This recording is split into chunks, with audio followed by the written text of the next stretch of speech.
ಕರ್ತನಲ್ಲಿ ಪ್ರೀತಿ ಅಂತ ಸಹೋದರ ಸಹೋದರಿಯರೇ, ನಿಮ್ಮೆಲ್ಲರಿಗೂ ಈ ಜೀಸಸ್ ಲವ್ಸ್ ಮಿನಿಸ್ಟ್ರಿಯ ಫ್ರೀ ಬೈಬಲ್ ಸ್ಟಡಿಗೆ ವೆಲ್ಕಮ್. ಕರ್ತನಲ್ಲಿ ಪ್ರೀತಿ ಅಂತ ಸಹೋದರಗಳೇ, ದಯವಿಟ್ಟು ನಮ್ಮ ಯೂಟ್ಯೂಬ್ ಚಾನಲ್ಗೆ ಸಬ್ಸ್ಕ್ರೈಬ್ ಮಾಡಿ. ಆಮೇಲೆ ಯಾರು ಹೊಸ ಸಹೋದರ ಸಹೋದರಿಗಳು ಬೈಬಲ್ ಕ್ಲಾಸ್ಗಳಿಗೆ ಇಂಟ್ರೆಸ್ಟ್ ಇದ್ದರೆ ವಾಟ್ಸಪ್ QR ಕೋಡ್ ಮುಖಾಂತರ ಅವರು ಕೂಡ ಒಂದು ವಾಟ್ಸಪ್ ಗ್ರೂಪ್ ಜಾಯ್ನ್ ಆಗ್ಬೋದು. ಕರ್ತನಲ್ಲಿ ಪ್ರೀತಿ ಅಂತ ಸಹೋದರಗಳೇ, ಕಳೆದ ಒಂದು ವಾರಗಳಲ್ಲಿ ತುಂಬ ಮುಖ್ಯವಾಗಿರೋಂಥ ಅನೇಕ ವಿಚಾರಗಳನ್ನ ನಾವೇನು ಮಾಡಿದ್ರಿ, ನಾವು ನೋಡಿದ್ರಿ ಕಳೆದ ಪಾಠಗಳಲ್ಲಿ. ಈ ವಾರ ಕೂಡ ನಾವು ತುಂಬಾ ಒಂದು ಇಂಪಾರ್ಟೆಂಟ್ ಆಗಿರೋಂಥ ಪಾಠ ನೋಡೋಣ. ಸೊ ಇವತ್ತು ನಾವು ನೋಡೋಂಥ ಪಾಠ ಯಾವ್ದಪ್ಪ ಅಂತಂದ್ರೆ, ಕರ್ತನಲ್ಲಿ ಪ್ರೀತಿ ಅಂತ ಸೊರಗಳೆ ದಾನಿಯಲ್ 2ನೇ ಅಧ್ಯಾಯ ಮತ್ತೆ ದಾನಿಯಲ್ 7ನೇ ಅಧ್ಯಾಯದಲ್ಲಿ ಬರುವಂತ ಒಂದು ಮುಖ್ಯವಾಗಿರೋಂಥ ದರ್ಶನ. ಅದ್ರ ಬಗ್ಗೆ ನಾವೇನ್ ಮಾಡೋಣ, ಇವತ್ತು ಓದಕ್ಕೆ ಹೋಗೋಣ. ಅದರ ಕರ್ತನಲ್ಲಿ ಪ್ರೀತಿ ಅಂತ ಸೊರಸುಗಳೇ, ನಮಗೆಲ್ಲ ಚೆನ್ನಾಗಿ ಗೊತ್ತಿರಂಗೆ ದೇವರು ಆದಾಮನ್ನ ತನ್ನ ಸ್ವರೂಪದಲ್ಲಿ ತನ್ನ ಹೋಲಿಕೆಗೆ ಸರಿಯಾಗಿ ಮನುಷ್ಯನ ಏನ್ ಮಾಡ್ತಾರೆ, ಸೃಷ್ಟಿ ಮಾಡ್ಬಿಟ್ಟು ಈ ಭೂಲೋಕದ ಸರ್ವ ಅಧಿಕಾರ ಏನ್ ಮಾಡ್ತಾರೆ, ಆ ಮನುಷ್ಯನಿಗೆ ಕೊಡ್ತಾರೆ. ಅದಕ್ಕೆ ನೋಡ್ಬೇಕಾದ್ರೆ ಈ ಆದಾಮು ಏನಪ್ಪ ಆಗಿದ್ದ ಅಂದ್ರೆ ಈ ಭೂಲೋಕಕ್ಕೆ ಮೊದಲನೇ ರಾಜನಾಗಿರ್ತಾನೆ. ವಾಕ್ಯ ಓದನ, ಆದಿಕಾಂಡದಲ್ಲಿ 1ನೇ ಅಧ್ಯಾಯ 26ನೇ ವಾಕ್ಯ. ಪುಷ್ಪಲತಾ ಅಷ್ಟು ಓದ್ತೀರಾ? ಆಮೇಲೆ ದೇವರು, ನಮ್ಮ ಸ್ವರೂಪದಲ್ಲಿ ನಮ್ಮ ಹೋಲಿಕೆಗೆ ಸರಿಯಾಗಿ ಮನುಷ್ಯರನ್ನು ಉಂಟು ಮಾಡೋಣ. ಅವರು ಸಮುದ್ರದಲ್ಲಿರುವ ಮೀನುಗಳ ಮೇಲೆಯೂ, ಅಂತರಿಕ್ಷದಲ್ಲಿ ಹಾರಾಡುವ ಪಕ್ಷಿಗಳ ಮೇಲೆಯೂ, ಪಶುಗಳ ಮೇಲೆಯೂ, ನೆಲದ ಮೇಲೆ ಹರಿದಾಡುವ ಎಲ್ಲಾ ಕ್ರಿಮಿಕೀಟಗಳ ಮೇಲೆಯೂ, ಎಲ್ಲಾ ಭೂಮಿಯ ಮೇಲೆಯೂ ದೊರೆತನ ಮಾಡಲಿ ಅಂದನು. ನೋಡ್ರ, ಎಲ್ಲ ಕ್ರಿಮಿ ಕೀಟಗಳ ಮೇಲೆಯೂ, ಎಲ್ಲ ಪಕ್ಷಿಗಳ ಮೇಲೆಯೂ, ಎಲ್ಲ ಕಾಡು ಮೃಗಗಳ ಮೇಲೆಯೂ ದೊರೆತನ ಮಾಡಲಿ ಅಂತ ಹೇಳ್ತಾ. ಅಂದ್ರೆ ಆದಾಮ್ ಏನಪ್ಪ ಆಗಿದ್ದ ಅಂತ ನೋಡ್ತೀರಿ ಅಂದ್ರೆ, ಕರ್ತನಲ್ಲಿ ಪ್ರೀತಿ ಅಂದ್ರೆ ಈ ಒಂದು ಭೂಮಿಗೆ ಏನ್ರಿ ಅವನೇನಾಗಿದ್ದಾನೆ, ಮೊದಲನೇ ರಾಜ್ಯನಾಗಿದ್ದ ಅಲ್ವರ. ನೋಡ್ಬೇಕಾದ್ರೆ ಈ ಭೂಲೋಕಕ್ಕೆ, ಸರ್ವ ಭೂಲೋಕಕ್ಕೆ ಏನ್ರಿ ರಾಜ ಯಾರಪ್ಪ ಅಂದ್ರೆ ಆದಾಮನೋ ಅಲ್ವರ. ಅದಕ್ಕೆ ದೇವರು ಅವ್ನಿಗೆ ಏನ್ ಮಾಡಿದ್ರು ಅಂದ್ರೆ ಇದನ್ನ ಒಂದು ಕಿರೀಟವಾಗಿ ಇಟ್ಟಿದ್ರು ಅಂತ ಸತ್ಯವೇದಲ್ಲಿ ಹೇಳ್ತಾರೆ. ಬೇಕಾದ ವಾಕ್ಯ ಓದೋ ನೋಡಿದ್ದೀನಿ, ಕೀರ್ತನೆ 8ನೇ ಅಧ್ಯಾಯದಲ್ಲಿ 5ನೇ ವಾಕ್ಯ ಓದ್ರೆ ಯಾರಾದ್ರೂ, ಕೀರ್ತನೆ 8:5. ಅವನನ್ನು ದೇವದೂತರಿಗಿಂತ ಸ್ವಲ್ಪವೇ ಕಡಿಮೆಯಾಗಿ ಮಾಡಿದೀಯಲ್ಲ, ಪ್ರಭಾವವನ್ನು ಮಾನವನ್ನು ಅವನಿಗೆ ಕಿರೀಟವಾಗಿ ಇಟ್ಟಿ.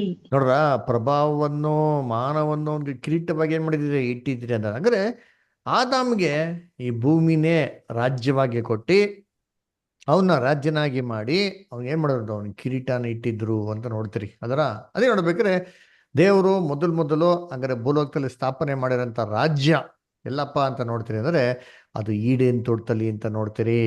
ಅದರ ಆದ್ರೆ ದೇವರು ಆದಾಮ್ನ ಹತ್ರ ಸೃಷ್ಟಿ ಮಾಡ್ಬಿಟ್ಟು ಏನಪ್ಪ ಹೇಳಿದ್ರೆ, ನೋಡಪ್ಪ ತೋಟದಲ್ಲಿರೋಂಥ ಎಲ್ಲಾ ಮರದ ಹಣ್ಣನ್ನು ಏನ್ ಮಾಡ ನೀನು ತಿನ್ನು, ಆದ್ರೆ ಒಂದೇ ಒಂದ್ ಮರದ ಹಣ್ಣು ಏನ್ ಮಾಡಕ್ ಹೋಗ್ಬೇಡ, ನೀನು ತಿನ್ನಕ್ ಹೋಗ್ಬೇಡ. ಯಾವ್ದಪ್ಪ ಅದು ಅಂತಂದ್ರೆ ಕೆಟ್ಟದು ಮತ್ತೆ ಒಳ್ಳೇದು ಅರಿವನ್ನು ಉಂಟು ಮಾಡಂತ ಹಣ್ಣನ್ನು ತಿನ್ನಕ್ ಹೋಗ್ಬೇಡ, ತಿನ್ನ ನೀನು ಸತ್ಯ ಸಾಯಿವಿ ಅಂತ ಹೇಳ್ತಾರೆ. ಆದ್ರೆ ದೇವರ ಆಜ್ಞೆ ಮೀರಿ ಯಾವಾಗ ಆದಾಮು ಹಣ್ಣ ತಿಂತಾರ ಲೋಕದಲ್ಲಿ ಪಾಪದ ಸಂಬಳ ಮರಣ ಬರ್ತದೆ ಅಲ್ವರ. ಅದನ್ನ ನೋಡ್ಬೇಕಾರೆ ಕಷ್ಟ, ಸಂಕಟ, ಹೊಟ್ಟೆ ಕಿಚ್ಚು, ದ್ವೇಷ, ಹಗೆತನ, ಜಗಳ, ಅಸೂಯೆ, ಇವೆಲ್ಲ ಒಂದು ಕೆಟ್ಟ ಕೆಲಸಗಳು ಈ ಭೂಲೋಕದಲ್ಲಿ ಬರ್ತದೆ. ಸೊ ಆದಾಮು ರಾಜ್ಯನಾಗಿದ್ದವನು ಏನಪ್ಪ ಆಗ್ಬಿಟ್ಟ ಅಂತ ನೋಡ್ತೀರಿ ಅಂತಂದ್ರೆ ದಾಸನಾಗ್ಬಿಟ್ಟ ಅಂತ ನೋಡ್ತೀರಿ. ಯಾವ್ದಕ್ಕೆ ದಾಸನು ಅಂತ ನೋಡಿದ್ರೆ ಪಾಪಕ್ಕೆ ದಾಸನು ಅಲ್ವರ. ಏನ್ರಿ ಆ ಪಾಪದಲ್ಲಿ ಬಿದ್ದಂತ ಮನುಷ್ಯಗಳಿಗೆ ಇವನೇನಾಗ್ತಾನೆ, ದಾಸನಾಗ್ಬಿಡ್ತಾನೆ. ಸೊ ರಾಜ್ಯಾಧಿಕಾರನ ಕಳ್ಕೊಂಡ್ಬಿಡ್ತಾನೆ. ದೇವ್ರು ಅವನ್ನ ಏನ್ ಮಾಡ್ತಾರೆ ಅಂತಂದ್ರೆ ಅಪರಿಪೂರ್ಣವಾಗಿರಂತ ಭೂಮಿಗೆ ಏನ್ ಮಾಡ್ತಾರೆ, ಈಡೇನ್ ಹೊರಗಡೆ ಏನ್ ಮಾಡ್ತಾರೆ, ಅವನ್ನ ಕಳಿಸ್ಬಿಡ್ತಾರೆ. ನಾವು ಕಳೆದ ವಾರ ನೋಡೋದಲ್ಲ, ಅದರ ಆದಿಕಾಂಡ 3ನೇ ಅಧ್ಯಾಯ 17 ಮತ್ತು 18ನೇ ವಾಕ್ಯದಲ್ಲಿ, ನಿನ್ನ ನಿಮಿತ್ತವಾಗಿ ಭೂಮಿ ಶಪಿಸಲ್ಪಟ್ಟಿದೆ, ಮುಳ್ಳು ಕಳೆಗಳು ತರ್ತದೆ, ನಿನ್ ಜೀವ ಮಾನವಲ್ಲ ಏನ್ ಮಾಡ್ಬೇಕು, ನಿನ್ ಬೆವರು ಸುರಿಸಿ ಏನ್ರಿ ನೀನು ಹುಟ್ಟುವಳಿನ ತಿನ್ನಬೇಕು, ಮಣ್ಣಿಂದ ಮಾಡಲ್ಪಟ್ಟಿದ್ಯಾ, ತಿರುಗೇನಾಗ್ತದೆ ನೀನು ಮಣ್ಣಿಗೆ ತಿರುಗುವಿ ಅಂತಂದ್ಬಿಟ್ಟು ದೇವ್ರ ಮಾಡೋದು ಶಾಪ ಕೊಟ್ಟು ಈಡೇನ್ ತೊಡೆದ ಹೊರಗಡೆ ಏನ್ ಮಾಡ್ತಾರೆ, ಅವನ್ನ ಕಳಿಸ್ಬಿಡ್ತಾರೆ. ಅಲ್ಲಿ ಆದಾಮು ತನ್ನ ರಾಜ್ಯವನ್ನು ಏನ್ ಮಾಡ್ದವನು, ಅವನು ಕಳ್ಕೊಂಬಿಟ್ಟ. ರಾಜ್ಯನಾಗಿದ್ದವನು ಅವನೇನಾಗ್ಬಿಟ್ಟ, ಅವನೇ ಒಂದು ಸೇವಕನಾಗ್ಬಿಟ್ಟ ಅಲ್ವರ. ಅದನ್ನ ಕರ್ತನಲ್ಲಿ ಪ್ರೀತಿ ಅಂತ ಸೊಗಳೆ ಇದಾಗಿದ್ದ ನಂತರ ಎಷ್ಟೋ ರಾಜ್ಯಗಳು ಭೂಲೋಕದಲ್ಲಿ ಬಂದಿದೆ.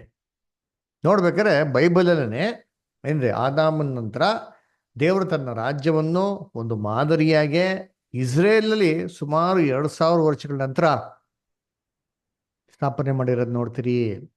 ಅದಕ್ಕೆ ಸತ್ಯವೇದಲ್ಲಿ ಏನೋ ಹೇಳ್ತಾರೆ ಅಂದ್ರೆ, ಅಲ್ಲಿ ಇಸ್ರೇಲಿನ ರಾಜರು ದೇವರ ಸಿಂಹಾಸನ ಕೂತ್ಕೊಂಡು ಆಡಳಿತ ಮಾಡಿದ್ರು ಅಂತ ಸತ್ಯವೇದಲ್ಲಿ ಹೇಳ್ತಾರೆ. ನೋಡಿ ವಾಕ್ಯ ಓದನ, 1ನೇ ಪೂರ್ವಕಾಲ ವೃತ್ತಾಂತ 29ನೇ ಅಧ್ಯಾಯ 23ನೇ ವಾಕ್ಯ. ರಮೇಶ್ ಬ್ರದರ್ ಓದ್ಬೋದಾ?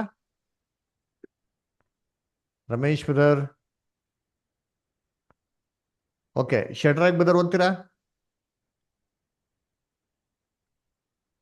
ಶಡ್ರಾಕ್ ಬ್ರದರ್ ಲೈನ್ ಇದ್ದೀರಾ? ಆ ಪಾಶ ಓದ್ತೀನಿ ಪಾಶ. First Chronicles 29:23. ಅಂದಿನಿಂದ ಸೊಲೊಮೋನನು ತನ್ನ ತಂದೆಯಾದ ದಾವೀದನಿಗೆ ಬದಲಾಗಿ ಅರಸನಾಗಿ ಯೆಹೋವನ ಸಿಂಹಾಸನದಲ್ಲಿ ಕೂತುಕೊಂಡು ವೃದ್ಧಿಯಾಗುತ್ತಾ ಬಂದನು. ಅರಸನಾದ ಸೊಲೊಮೋನನಿಗೆ ಇಸ್ರಾಯೇಲರೆಲ್ಲರೂ ವಿಧೇಯರಾಗಿ ನಡೆಯುವವರಾದರು. ನೋಡ್ರ, ಅಲ್ಲಿ ಹೇಳ್ತಾರೆ ಏನ್ರಿ, ತಂದೆಯಾದಂಥ ದಾವೀದನಿಗೆ ಬದಲಾಗಿ ಯೆಹೋವನ ಸಿಂಹಾಸನ ಕೂತ್ಕೊಂಡಂತೆ, ದೇವರ ಸಿಂಹಾಸನ ಕೂತ್ಕೊಂಡ ಅಂತ ಯಾಕಪ್ಪ ಹೇಳ್ತಾರೆ ಅಂದ್ರೆ, ಇಸ್ರೇಲಲ್ಲಿ ಎಲ್ಲ ಆಡಳಿತಗಳ ನೋಡ್ತಾ ಇದ್ದಾರಪ್ಪ ಅಂದ್ರೆ ದೇವರು. ಅದಕ್ಕೆ ಇದು ದೇವರ ಒಂದು ರಾಜ್ಯ, ಒಂದು ಮಾದರಿಯಾಗಿ ಎಲ್ಲಪ್ಪ ಇತ್ತು ಅಂದ್ರೆ ಇಸ್ರೇಲಲ್ಲಿ ಇತ್ತು. ಅದಕ್ಕೆ ಈ ಒಂದು ಇಸ್ರೇಲ್ ಒಂದು ಕೊನೆಯ ಒಂದು ರಾಜ ದೇವರಿಗೆ ಪಾಪ ಮಾಡಿದವಾಗ ದೇವರು ಅವನ ಹತ್ರ ಏನ್ ಮಾಡ್ತಾರೆ, ರಾಜ್ಯವನ್ನು ಕಿತ್ಕೊಂಡ್ಬಿಟ್ಟು ಆ ರಾಜ್ಯವನ್ನು ಬೇರೆಯವ್ರಿಗೆ ಏನ್ ಮಾಡ್ತಾರೆ, ಅನ್ಯ ಜನಾಂಗದವ್ರಿಗೆ ಕೊಟ್ಬಿಡ್ತಾರೆ. ಆದ್ರೆ ಅದಕ್ಕೆ ಇಸ್ರೇಲಿನ ಕಡೆ ರಾಜನಾಗಿರೋಂಥ ಜೆಡಿಕನ್ಗೆ ದೇವರು ಏನಪ್ಪ ಮಾಡಿದ್ರೆ ಒಂದು ಪ್ರವಾದನೆ ಮಾತನ್ನು ಹೇಳ್ತಾರೆ ನೋಡಿರ್ತೀರಿ. ಅದಕ್ಕೆ ನಿನ್ಗೆ ಕಡೆಗಾಣ ಬಂದಿದೆ. ಆ ಕಡೆಗಾಲದಲ್ಲಿ ನೀನು ರಾಜ್ಯವನ್ನು ದೇವರೇ ಮಾಡ್ತಾರೆ, ಕಿತ್ಕೊಂಡ್ಬಿಡ್ತಾರೆ, ಅದು ಮತ್ತೊಬ್ಬರಿಗೆ ಕೊಡ್ತಾರೆ. ಯಾರಿಗೆ ಕೊಡ್ತಾರೆ? ಯಾರದು ಮತ್ತೊಬ್ಬ ಅಂತಬಿಟ್ಟು ವಾಕ್ಯದಲ್ಲಿ ಓದೋಣ. ಎಜೆಕಿಯಲ್ 21ನೇ ಅಧ್ಯಾಯ 25ರಿಂದ 27. Shirley sister ಓದ್ಬೋದಾ? ಹಾ. ಇಸ್ರಾಯೇಲಿನ ದೊರೆಯೇ, ದುಷ್ಟನೇ, ಭ್ರಷ್ಟನೇ, ನಿನಗೆ ಸಮಯವು ಹತ್ತರಿಸಿದೆ. ಇದೇ ನಿನ್ನ ಅಪರಾಧದ ಕಡೆಗಾಲ. ಕರ್ತನಾದ ಯೆಹೋವನು ಇಂತೆನ್ನುತ್ತಾನೆ, ಮುಂಡಾಸನವನ್ನು ಕಿತ್ತುಬಿಡು, ಕಿರೀಟವನ್ನು ಎತ್ತಿ ಹಾಕು. ನೋಡ್ರ, ಎಲ್ಲವೂ ಉಲ್ಲಾಸವನ್ನು ಕಿತ್ತು ಬಿಡು, ಕಿರೀಟವನ್ನು ಎತ್ತಾಕು. ಕಿರೀಟ ಅಂದ್ರೆ ರಾಜ್ಯನ್ಗೆ ಇರೋದು ಕಿರೀಟ, ರಾಜ್ಯಾಧಿಕಾರನ ಸೂಚನೆ ಮಾಡ್ತಾ ಕಿರೀಟ. ಇದನ್ನ ಎತ್ತಾಕು ಅಂತ ಹೇಳ್ತಾರೆ, ರಾಜ್ಯವನ್ನು ಎತ್ತಾಕು. ಆಮೇಲೆ ಎಲ್ಲವೂ ವ್ಯತ್ಯಸ್ತವಾಗಲಿ, ಕೆಳಗಿನದನ್ನು ಮೇಲೆ ಮಾಡು, ಮೇಲಿನದನ್ನು ಕೆಳಗೆ ಮಾಡು. ನಾನು ದೊಬ್ಬಿ ಬಿಡುವೆನು. ರಾಜ್ಯಕ್ಕೆ ಬಾಧ್ಯನು ಬರುವುದರೊಳಗೆ ಒಂದು ಇದ್ದಂತಿರದು, ಅವನಿಗೆ ರಾಜ್ಯವನ್ನು ವಹಿಸುವೆನು. ನೋಡ್ರ ಏನ್ರಿ, ಎಲ್ಲವನ್ನು ವ್ಯತ್ಯಸ್ತವಾಗಲಿ ಅಂತ ಹೇಳ್ತಾರೆ. ದೊಬ್ಬು ಬಿಡುವೆನು ಅಂತ ಹೇಳ್ತಾರೆ. ರಾಜ್ಯಕ್ಕೆ ಬಾಧ್ಯನು ಬರುವ ತನಕ ಏನ್ರಿ ಒಂದು ಇದ್ದಂತಿರೋದು ಅಂತಾರೆ. ಅಂದ್ರೆ ರಾಜ್ಯಕ್ಕೆ ಯಾರೋ ಒಬ್ರು ಬಾಧ್ಯರು ಬರ್ತಾರಂತೆ, ಅವನಿಗೆ ರಾಜ್ಯವನ್ನು ವಹಿಸ್ತಾರಂತೆ. ನೋಡ್ರಿ, ಹಾಗೆ ದೇವರು ತನ್ನ ಇಸ್ರೇಲ್ ಸ್ಥಾಪನೆ ಮಾಡಂತ ಒಂದು ಮಾದರಿಯ ರಾಜನ ದೇವರು ಇಸ್ರೇಲ್ ಕಿತ್ಕೊಂಡ್ಬಿಟ್ರು. ಅದನ್ನ ಯಾರಿಗಪ್ಪ ಕೊಡ್ತಾರೆ ಅಂದ್ರೆ, ಯಾರೋ ಒಬ್ರು ಬರ್ತಾರಂತೆ ಬಾಧ್ಯಸ್ಥರು, ಅವರು ಕೊಡ್ತಾರಂತೆ. ಈ ಬಾಧ್ಯಸ್ಥರು ಬೇರೆ ಯಾರು ಅಲ್ಲ, ನಮ್ಮ ರಕ್ಷಕಂತ ಯೇಸು ಕ್ರಿಸ್ತರು. ಯೇಸು ಕ್ರಿಸ್ತನಿಗೆ ತಿರುಗಿ ರಾಜ್ಯವನ್ನು ಏನ್ ಮಾಡ್ತಾರಂತೆ ದೇವರು ಕೊಡ್ತಾರಂತೆ ಅಲ್ವರಾ? ಸರಿ, ಯಾವಾಗ ಕೊಡ್ತಾರೆ, ಏನ್ ಕೊಡ್ತಾರೆ, ಹೇಗ್ ಕೊಡ್ತಾರೆ ಅಂತನ್ಬಿಟ್ಟೆ ಇವತ್ತಿನ ಪಾಠದಲ್ಲಿ ನಾವು ನೋಡಕ್ ಹೋಗೋದು. ಅದಕ್ಕೆ ಈ ತರ ಇದಾಗಿದ ನಂತರ ಏನ್ರಿ, ಭೂಲೋಕದಲ್ಲಿ ಎಷ್ಟೋ ರಾಜ್ಯಗಳು ಬಂತು. ನಿನಿವೆ ರಾಜ್ಯ, ಐಗುಪ್ತದ ರಾಜ್ಯ, ಎಷ್ಟೋ ರಾಜ್ಯಗಳು ಬಂತು. ಆದ್ರೆ ಇವ್ಯಾವುದು ಬಂದ್ಬಿಟ್ಟು ದೇವರಿಂದ ಸ್ಥಾಪನೆ ಮಾಡಲ್ಪಟ್ಟಂತ ರಾಜ್ಯಗಳಲ್ಲ. ಇವೆಲ್ಲ ಈ ದುಷ್ಟ ಪ್ರಪಂಚದ ಏನ್ರಿ, ಈ ದೇವರ ಒಂದು ದುಷ್ಟ ದೇವರದ ಒಂದು ರಾಜ್ಯಗಳು, ಸೇತಾನಿನ ರಾಜ್ಯಗಳು ಹೊತ್ತು ದೇವರ ರಾಜ್ಯಗಳು ಅಲ್ಲ. ಅದರಿಂದ ಇವತ್ತು ನಾವು ಹೆಡ್ಲೈನ್ಸ್ ಅಲ್ಲಿ ಏನಪ್ಪ ನೋಡ್ತೀವಿ ಅಂದ್ರೆ, 3ನೇ ಮಹಾಯುದ್ಧ ಅತಿ ಶೀಘ್ರದಲ್ಲಿ ಸಂಭವಿಸ್ತದೆ ಅಂತ ನಾವು ಏನ್ ಮಾಡ್ತಾರೆ, ಬಹು ಕುತೂಹಲದಿಂದ ಏನ್ ಮಾಡ್ತಾರೆ, ನೋಡ್ತಾರಲ್ಲ. ಈ 3ನೇ ಮಹಾಯುದ್ಧನ ಬೈಬಲ್ ಅಲ್ಲಿ ಎಷ್ಟೋ ವರ್ಷದ ಮುಂಚೆನೆ ಮಾಡ್ಬಿಟ್ಟಾರೆ, ನಮ್ಗೆ ಸತ್ಯವಾಗಿ ತಿಳಿಸ್ಬಿಟ್ರೆ. ಎಲ್ಲಿ ತಿಳಿಸಿದರೆ, ಯಾವಾಗ ತಿಳಿಸಿದರೆ ಅಂತ ನೋಡ್ದ ಅಂತಂದ್ರೆ, ನೆಬೂಕದ್ನೆಚ್ಚರ್, ಬಾಬಿಲೋನ್ ರಾಜ್ಯನಾಗಿರತ್ತ ನೆಬೂಕದ್ನೆಚ್ಚರ್, ಅವನು ಏನ್ರಿ ಒಂದು ದಿನ ನಿದ್ದೆ ಮಾಡ್ತಾ ಇರ್ಬೇಕಾದ್ರೆ ಅವನಿಗೆ ಒಂದು ಕನ್ಸು ಬೀಳ್ತಾರ್ರಿ. ಆ ಕನ್ಸಲ್ಲಿ ಏನ್ ಮಾಡ್ತಾರೆ, ಒಂದು ದರ್ಶನವನ್ನು ನೋಡ್ತಾನ್ರಿ. ಆ ದರ್ಶನದ ಮುಖಾಂತರ ನಮ್ಗೆ ತಿಳಿಸಿದ್ದಾರೆ. ಇದು ನಮ್ಗೆಲ್ಲಪ್ಪ ಕೊಟ್ಟಿದ್ರೆ ದಾನಿಯೇಲ್ 2ನೇ ಅಧ್ಯಾಯ ಕೊಟ್ಟಿದ್ದಾರೆ. ದಯವಿಟ್ಟು ನೀವೆಲ್ಲ ಫ್ರೀ ಇರ್ಬೇಕಾದ್ರೆ ಈ ಕ್ಲಾಸ್ ಆಗಿದ ನಂತರ ದಾನಿಯೇಲ್ 2ನೇ ಅಧ್ಯಾಯನ ಪೂರ್ತಿಯಾಗಿ ಓದ್ಬೇಕು ಅಂತ ಕೇಳ್ಕೊಂತೀರಿ. ಅದಕ್ಕೆ ನೋಡ್ಬೇಕಾದ್ರೆ ಈ ಒಂದು ಅಧ್ಯಾಯದಲ್ಲಿ ರಾಜ ಬಹು ಚಿಂತೆ ಮಾಡ್ತಾ, ತಾನಾಗಿದ ನಂತರ ಯಾವ ರಾಜ್ಯ ಬರ್ತದೆ, ಏನಾಗ್ತದೆ, ಅವ್ರು ಯಾವ ರೀತಿ ಆಡಳಿತ ಮಾಡ್ತಾರೆ ಅಂತಂದ್ಬಿಟ್ಟು ತುಂಬಾ ಒಂದು ಕುತೂಹಲದಿಂದ ಅವನು ಏನ್ರಿ ಯೋಚನೆ ಮಾಡ್ಕೊಂಡು ನಿದ್ದೆ ಮಾಡ್ತಾ ಇರ್ಬೇಕಾದ್ರೆ ದೇವ್ರು ಅವ್ನಿಗೆ ಒಂದು ಕನ್ಸನ್ನು ಕೊಡ್ತಾರೆ. ಆ ಕನ್ಸಲ್ಲಿ ದರ್ಶನ ಏನ್ ಮಾಡ್ತಾರೆ ನೋಡ್ತಾನ್ರಿ. ಈ ದರ್ಶನ ನೋಡಿದ ತಕ್ಷಣ ಬೆಳಿಗ್ಗೆ ಎದ್ದಿದ ತಕ್ಷಣ ಏನಾಗ್ತಾರೆ ಅವನು ಫುಲ್ ಟೆನ್ಷನ್ ಆಗ್ಬಿಟ್ಟು ಈ ದರ್ಶನ ಏನಿದು ಇದು ಅರ್ಥ ಏನು ಅಂತ ತಿಳ್ಕೊಬೇಕು ಅಂತ ಅಂದ್ಬಿಟ್ಟು ಬಹು ಕುತೂಹಲದಿಂದ ಏನ್ ಮಾಡ್ತಾನೆ, ತನ್ನ ರಾಜ್ಯದಲ್ಲಿರೋಂಥ ಜೋಯಿಷರು, ವಿದ್ವಾಂಸರು, ಪಂಡಿತರು, ಜ್ಞಾನಿಗಳು, ಬುದ್ಧಿವಂತರು, ಏನ್ರಿ ಎಲ್ಲಾ ಮಂತ್ರಾಲೋಚಕರು ಎಲ್ಲಾರನ್ನೇ ಮಾಡ್ತಾನೆ ಕರೆಸ್ತಾರೆ. ಎಲ್ಲಾನು ಕರೆಸ್ಬಿಟ್ಟು ಹೇಳ್ತಾರೆ, ನೋಡಪ್ಪ ನಾನು ರಾತ್ರಿ ಒಂದು ಕನ್ಸನ್ ಕಂಡಿದ್ದೀನಿ, ನೀವೆಲ್ಲ ಏನ್ ಮಾಡ್ಬೇಕು ಕನ್ಸಿನ ಅರ್ಥ ಹೇಳ್ಬೇಕು ಅಂತ ಹೇಳ್ತಾರೆ. ಅದಕ್ಕೆ ಹೇಳ್ತಾರೆ, ಆಯ್ತು ರಾಜ, ಅದಕ್ಕೇನು ತೊಂದರೆ ಇಲ್ಲ, ನೀವು ಕನ್ಸು ಏನು ಅಂತೇಳಿ ನಾವೇನ್ ಮಾಡ್ತೀರಿ ನಿಮ್ಗೆ ಅರ್ಥ ಹೇಳ್ಬಿಡ್ತೀರಿ ಅಂತ ಹೇಳ್ತಾರೆ. ಅದಕ್ಕೆ ರಾಜ ಏನ್ ಹೇಳ್ತಾನೆ, ನೋಡಪ್ಪ ನಾನು ಕನ್ಸು ಏನಂತಂದ್ಬಿಟ್ಟು ಮರ್ತೋಗ್ಬಿಟ್ಟಿದ್ದೀನಿ, ಅದರಿಂದ ಯಾರ ಹೇಳೋರು ಏನ್ರಿ ಬರೀ ಏನ್ರಿ ಅರ್ಥ ಹೇಳತ್ತಲ್ಲ, ಕನ್ಸನ್ನು ಹೇಳ್ಬೇಕು, ಆಮೇಲೆ ಕನ್ಸಿನ ಅರ್ಥ ಕೂಡ ಹೇಳ್ಬೇಕು, ಆವಾಗೆ ನಮಗೆ ನೀವ್ ಹೇಳ್ತಾ ಇರೋದು ಸತ್ಯ ಅಂತ ಗೊತ್ತಾಗ್ತದೆ ಅಂತ ಹೇಳ್ತಾರೆ. ಅದಕ್ಕೆ ಈ ಜ್ಯೋತಿಷರು, ವಿದ್ವಾಂಸರು, ಪಂಡಿತರೆಲ್ಲ ಏನ್ಬಿಡ್ತಾರೆ, ಅಯ್ಯೋ ರಾಜ, ಈ ತರ ಯಾವ ರಾಜನು ಯಾವತ್ತೆಂದಿಗೂ ಪ್ರಶ್ನೆ ಕೇಳಿಲ್ಲ, ಈ ತರ ಪ್ರಶ್ನೆಗೆ ಯಾವ ಮನುಷ್ಯನ ಕೈಲಿ ಉತ್ತರ ಕೊಡಕ್ಕಾಗಲ್ಲ, ಇದು ದೇವ್ರ ಕೈಲಿ ಮಾತ್ರ ಸಾಧ್ಯ ಅಂತ ಹೇಳ್ಬಿಡ್ತಾರೆ. ಹಂಗೆ ಹೇಳಿದ ತಕ್ಷಣ ರಾಜನಿಗೆ ಬಲುಕೊಂಡ್ಬಿಡ್ತಾರೆ. ನಾನೇ ರಾಜ ಇದ್ದೆ ರಾಜ, ನನಗೆ ಆಗಲ್ಲ ಅಂತ ಹೇಳ್ತೀರಾ? ಹಂಗ ನಮ್ದು ಏನ್ ಮಾಡ್ತಾರೆ, ಇಮ್ಮಟಿಗೆ ಒಂದು ಆಜ್ಞೆ ಜಾರಿ ಓಡಿಸ್ತಾನೆ. ಎಲ್ಲ ಜ್ಯೋತಿಷರು, ವಿದ್ವಾಂಸರು, ಪಂಡಿತರು ರಾಜ್ಯದಲ್ಲಿ ಯಾರು ಇದ್ದಾರೋ ಇವನ್ನೆಲ್ಲ ಕರ್ಕೊಂಡು ಹೋಗ್ಬಿಟ್ಟು ಶಿರಸ್ಸೆ ಇದನ್ನೇ ಮಾಡ್ಬೇಕು, ತಲೆ ಕಡ್ದಾಕ್ಬಿಡಿ ಅಂತ ಆಜ್ಞೆ ಕೊಡ್ತಾನ್ರಿ.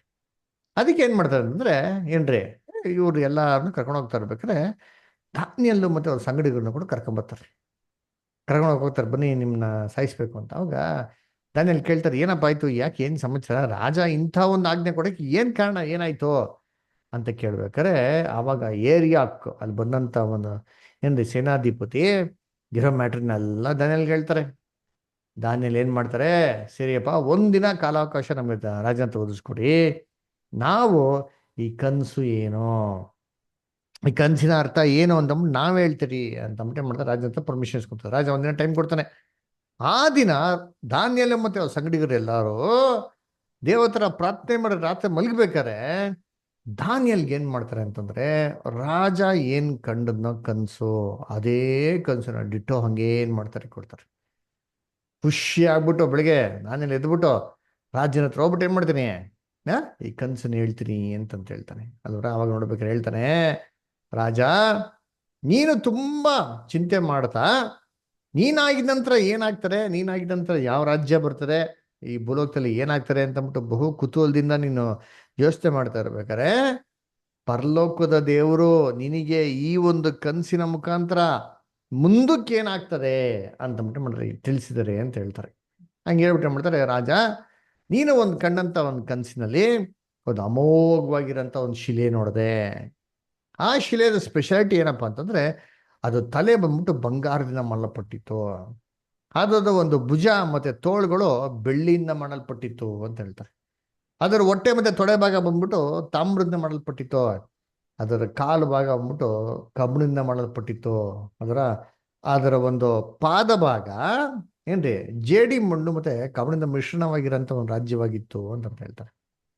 ಹೀಗೆ ನೀನ್ ನೋಡ್ತಾ ಇರ್ಬೇಕಾರೆ ಈ ಒಂದು ಶಿಲೆನ ವಿಶೇಷತೆ ತುಂಬಾ ನೀನ್ ಕೊಂಡಾಡ್ತಾ ಇರ್ಬೇಕಾದ್ರೆ ದೂರದಲ್ಲಿರೋಂಥ ಒಂದು ಬೆಟ್ಟದಿಂದ ಯಾವುದೇ ಮನುಷ್ಯ ಕೈ ಮುಡ್ದಿರೋಂಥ ಒಂದು ಬಂಡೆಕಲ್ಲು ಬಂದು ಈ ಶಿಲೆಗೆ ಅಪ್ಪಳಿಸಿ ಆ ಪಾದಭಾಗಕ್ಕೆ ಹೊಡೆದಿ ಅದನ್ನ ಪುಡಿ ಪುಡಿ ಮಾಡಿ ಸಂಪೂರ್ಣವಾಗಿ ಧ್ವಂಸ ಮಾಡ್ಬಿಡ್ತು. ಯಾವ ತರ ಧ್ವಂಸ ಮಾಡ್ಬಿಡ್ತು ಅಂತಂದ್ರೆ, ಜೋರಾಗಿ ಅವ್ನ ಬಿರುಗಾಳಿ ಬಂದು ಅದನ್ನ ಸಂಪೂರ್ಣವಾಗಿ ಬೀಸ್ಕೊಂಡು ಹೋಗ್ಬಿಡ್ತು. ಕೊನೆಗೆ ಆ ಒಂದು ಶಿಲೆನೇ ಇಲ್ಲದಂತೆ ಆಗೋಯ್ತು ಅಂತ ಏನ್ ಮಾಡ್ತಾರೆ ಹೇಳ್ತಾರೆ. ಆಮೇಲೆ ಈ ಬಂದು ಅಪ್ಪಳಿಸಿರಂತ ಒಂದು ಬಂಡೆ ಹಂಗೆ ಬೆಳೆದು ಬೆಳೆದು ಏನಾಗ್ಬಿಡುತ್ತೆ, ದೊಡ್ಡ ಪರ್ವತ ಆಗೋಯ್ತು ಅಂತ ಹೇಳ್ತಾರೆ. ಕರ್ತನಲ್ಲಿ ಪ್ರೀತಿ ಅಂತ ಸೊರಸೊಗಳೇ ಹಿಂಗೆ ಹೇಳಿದ ತಕ್ಷಣ ರಾಜನ್ಗೆ ಫುಲ್ ಖುಷಿ ಆಗ್ಬಿಡ್ತಾವ್ರಿ. ಯಾಕಂದ್ರೆ ರಾಜ ಕನಸನ್ನೇ ಮಾಡ್ತೋಗ್ಬಿಡ್ತಾನೆ. ಆದ್ರೆ ಇವ್ನು ಹೆಂಗ್ ಹೇಳ್ತಾರೆ ಅಂದ್ರೆ, ತಾನು ಹೆಂಗೆ ಕನಸು ನೋಡೋದು ಹಂಗೇ ಬಿಟ್ಟು ವಿವರಣೆ ಮಾಡ್ಬೇಕಾರೆ ರಾಜನ್ಗೆ ಖಂಡಿತವಾಗೂ ಹೆಂಗ್ ಗೊತ್ತಾಗ್ತಾನೆ ಅಂದ್ರೆ, ಈ ಮನುಷ್ಯ ಹೇಳಿದ್ರೆ ಸತ್ಯನೇ ಹೇಳ್ತಾನೆ ಅಂತ ಕ್ಲೀನಾಗಿ ಗೊತ್ತಾಗ್ಬಿಡ್ತಾರೆ. ಅದರ ಅದಕ್ಕೆ ನೋಡ್ಬೇಕು, ರಾಜನ್ಗೆ ಕನ್ಫರ್ಮ್ ಆಗ್ಬಿಡ್ತಾರೆ, ಇವ್ನು ಏನ್ ಹೇಳ್ದಂಗೇನ್ರಿ ಸತ್ಯ ಅಂತಂದ್ಬಿಟ್ಟು. ಅದರ ಅದಕ್ಕೆ ಏನ್ ಹೇಳ್ತಾರೆ ಓದ ನೋಡ್ತೀವಿ. ಹೋಗೋದನ ದಾನಿಯೇಲ್ 2ನೇ ಅಧ್ಯಾಯ 37 ಮತ್ತೆ 38 ನಮ್ಮ ನಡುವೆ ವಿಲಾಸ್ಪದ ಓದ್ಬೋದಾ? S pastor. ಅರಸೆ, ನೀನು ರಾಜಾಧಿರಾಜ, ಪರಲೋಕ ದೇವರು ನಿನಗೆ ರಾಜ್ಯ, ಬಲ, ಪರಾಕ್ರಮ, ವೈಭವಗಳನ್ನು ದಯಪಾಲಿಸಿದ್ದಾನೆ. ನರಜಾತಿಯವರು ವಾಸಿಸುವ ಸಕಲ ಪ್ರಾಂತಗಳಲ್ಲಿ ಆಕಾಶ ಪಕ್ಷಿಗಳನ್ನು, ಭೂ ಜಂತುಗಳನ್ನು ನಿನ್ನ ಕೈಗೆ ಒಪ್ಪಿಸಿ ನೀನು ಅವುಗಳನ್ನೆಲ್ಲ ಆಳುವಂತೆ ಮಾಡಿದ್ದಾನೆ. ನೀನು ಅವುಗಳನ್ನು ಆಳುವಂತೆ ಮಾಡಿದ್ದಾನೆ. ಇದೇ ಮಾತನ್ನ ಯಾರಿಗಪ್ಪ ಹೇಳಿದ್ರು ಅಂತಂದ್ರೆ, ಅವಾಗ ನೋಡಲ್ಲ ಆದಾಮ್ಗೆ ಹೇಳಿದ್ರು ಕೀರ್ತನೆ 8ನೇ ಅಧ್ಯಾಯದಲ್ಲಿ. ಅದರ ಕಿರೀಟವೋ ಮಾನವೋ ನಿನ್ಗೆ ಗೌರವವಾಗಿಟ್ಟಿ ಏನ್ ಮಾಡಂತೆ, ಎಲ್ಲ ಕಾಡೊಮ್ಮುಗಳ ಮೇಲೆ ನಿನಗೆ ದೊರೆತನ ಕೊಟ್ಟಾರೆ. ಆದಿಕಾಂಡ 1:28 ಸೇಮ್. ಆದಿಕಾಂಡ 1:28 ಏನ್ ಹೇಳಿದ್ರು ಆ ಕೀರ್ತನೆ ಅದೇ ಮಾತು ಹೇಳ್ತಾರೆ. ಇದೇ ಮಾತನ್ನ ಯಾರಿಗೆ ಹೇಳ್ತಾರೆ ಅದಲ್ಲಿ, ನೆಬೂಕದ್ನೆಚ್ಚರ್ ರಾಜ್ಯಂಗೆ ಹೇಳ್ತಾರೆ ಅಂತೀರಿ. ಅದರ ಅದಕ್ಕೆ ಕರ್ತನಲ್ಲಿ ಪ್ರೀತಿ ಅಂತ ಸೊರಗಳೇ, ಈ ಸಂಪೂರ್ಣವಾದಂಥ ರಾಜ್ಯವನ್ನು ದೇವರೇ ಮಾಡೋರು ನಿಂಗೆ ಒಪ್ಪಿಸ್ಕೊಟ್ಟವ್ರೆ ಅಲ್ವರ. ಅದಾಗಿದ ನಂತರ ನೀನಾಗಿದ ನಂತರ ಒಂದು ಕನಿಷ್ಠವಾಗಿರೋಂಥ ರಾಜ್ಯ ಬರ್ತದೆ. ಅದು ನಿನಕ್ಕಿಂತ ಏನಾಗಿರ್ತಾರೆ, ಇನ್ನ ಸ್ವಲ್ಪ ವೀಕ್ ಆಗಿರ್ತದೆ. ಅಲ್ಲರ ಆ ಒಂದು ರಾಜ್ಯವನ್ನೇ ಏನ್ರಿ ತೋಳು ಮತ್ತೆ ಭುಜ ಬೆಳ್ಳಿ ಇರೋದ್ ಮುಖಾಂತರ ಸೂಚನೆ ಮಾಡಿರೋದು. ನೀನಾಗಿದ ನಂತರ ಬರುವಂತ 3ನೇ ರಾಜ್ಯವನ್ನೇ ತಾಮ್ರದ ಹೊಟ್ಟೆ ಮತ್ತೆ ತೊಡೆ ಭಾಗದಲ್ಲಿ ಸೂಚನೆ ಮಾಡಿದ್ರು. ನೀನಾಗಿದಂತ ಬರುವಂತ 4ನೇ ರಾಜ್ಯವನ್ನ ಕಬ್ಬಿಣದ ಕಾಲ ಮುಖಾಂತರ ಮಾಡೋ ಹೋಲಿಕೆ ಮಾಡೋರೆ ಅಂತ ಹೇಳ್ತಾರೆ. ಅದರ ವಾಕ್ಯ ಓದ ನೋಡಿದ್ದೀನಿ. ದಾನಿಯೇಲ 2ನೇ ಅಧ್ಯಾಯ 39 ಮತ್ತೆ 40. ರಂಗಸ್ವಾಮಿ ಬದರ್ ಓದ್ತೀರಾ? ಓದ್ತೀನಿ. ನೀನೇ ಆ ಬಂಗಾರದ ತಲೆ, ನಿನ್ನ ಕಾಲವಾದ ಮೇಲೆ ನಿನಗಿಂತ ಕನಿಷ್ಠವಾದ ಮತ್ತೊಂದು ರಾಜ್ಯ ಉಂಟಾಗುವುದು. ಅನಂತರ ಬೇರೊಂದು 3ನೇ ರಾಜ್ಯವು ತಾಮ್ರದಾಗಿ ತಲೆದೋರಿ ಭೂಮಂಡಲವನ್ನೆಲ್ಲ ಆಳುವುದು. 4ನೇ ರಾಜ್ಯವು ಕಬ್ಬಿಣದಷ್ಟು ಗಟ್ಟಿ. ಕಬ್ಬಿಣವು ಎಲ್ಲಾ ವಸ್ತುಗಳನ್ನು ಚೂರು ಚೂರಾಗಿ ಹೊಡೆದು ಹಾಕುತ್ತದಷ್ಟೇ. ಸಕಲವನ್ನು ಧ್ವಂಸ ಮಾಡುವ ಕಬ್ಬಿಣದಂತೆಯೇ ಅದು ಚೂರು ಚೂರಾಗಿ ಧ್ವಂಸ ಮಾಡುವುದು. ನೋಡ್ರ, ಅದು ಚೂರು ಚೂರಾಗಿ ಏನ್ ಮಾಡ್ತಾರೆ, ಧ್ವಂಸ ಮಾಡ್ತಾರೆ ಅಂತ ಹೇಳ್ತಾರೆ ಅಲ್ವರ. ಅದನ್ನ ಕರ್ತನಲ್ಲಿ ಪ್ರೀತಿ ಅಂತ ಸೋರಸರುಗಳೇ ನೋಡ್ಬೇಕಾದ್ರೆ ಇಲ್ಲಿ ಏನ್ರಿ 4 ವಿಧವಾದಂತ ಲೋಹಗಳಿತ್ತು ಅಲ್ವರ. ಅದನ್ನ ಏನಪ್ಪ ಮಾಡ್ತಾರೆ ಅಂದ್ರೆ ಏನ್ರಿ 4 ರಾಜ್ಯಗಳಿಗೆ ಏನ್ ಮಾಡ್ತಾರೆ, ಹೋಲಿಕೆ ಮಾಡ್ತಾರೆ ಅದರ. ಆದ್ರೆ ಇಲ್ಲಿ ಏನಪ್ಪ ನೋಡ್ತೀವಿ ಅಂತಂದ್ರೆ ಪಾದ ಭಾಗದ ಒಂದು ಸ್ಪೆಷಾಲಿಟಿ ಇತ್ತು ಅಂತ ಹೇಳ್ತಾರೆ. ಅದರ ಕಾಲ್ ಭಾಗ ನೋಡಿದ್ರೆ ಹೆಂಗಿತ್ತು ಸ್ಪೆಷಾಲಿಟಿ ಇತ್ತು ಅಂತಂದ್ರೆ, ಅದು ಏನಾಗಿತ್ತು ಅಂತ ನೋಡ್ತೀವಿ ಅಂದ್ರೆ ಕರ್ತನಲ್ಲಿ ಪ್ರೀತಿಗಳೇ ಕಬ್ಬಣ ಮತ್ತೆ ಜೇಡಿ ಮಣ್ಣು ಮಿಶ್ರಣವಾಗಿರೋಂಥ ರಾಜ್ಯವಾಗಿತ್ತು ಅಂತಂತ ಹೇಳ್ತಾರೆ ಅಲ್ರ. ಇದನ್ನ ದಾನಿಯೇಲ ಏನ್ ಹೇಳ್ತಾರೆ ಅರ್ಥ ಮಾಡೋಣ ನೋಡ್ತೀವಿ. ಓದಿ ದಾನಿಯೇಲ 2ನೇ ಅಧ್ಯಾಯ 41ರಿಂದ 43. ದೀಪ ಅಸಿಸ್ಟ್ ಓದ್ಬೋದಾ? ಓಕೆ. ಹೆಜ್ಜೆಗಳಲ್ಲಿ ಮತ್ತು ಬೆರಳುಗಳಲ್ಲಿ ಒಂದಂಶವು ಕುಂಬಾರನ ಮಣ್ಣಿನಿಂದ ಸ್ವಲ್ಪ ಓದ್ತೀನಿ.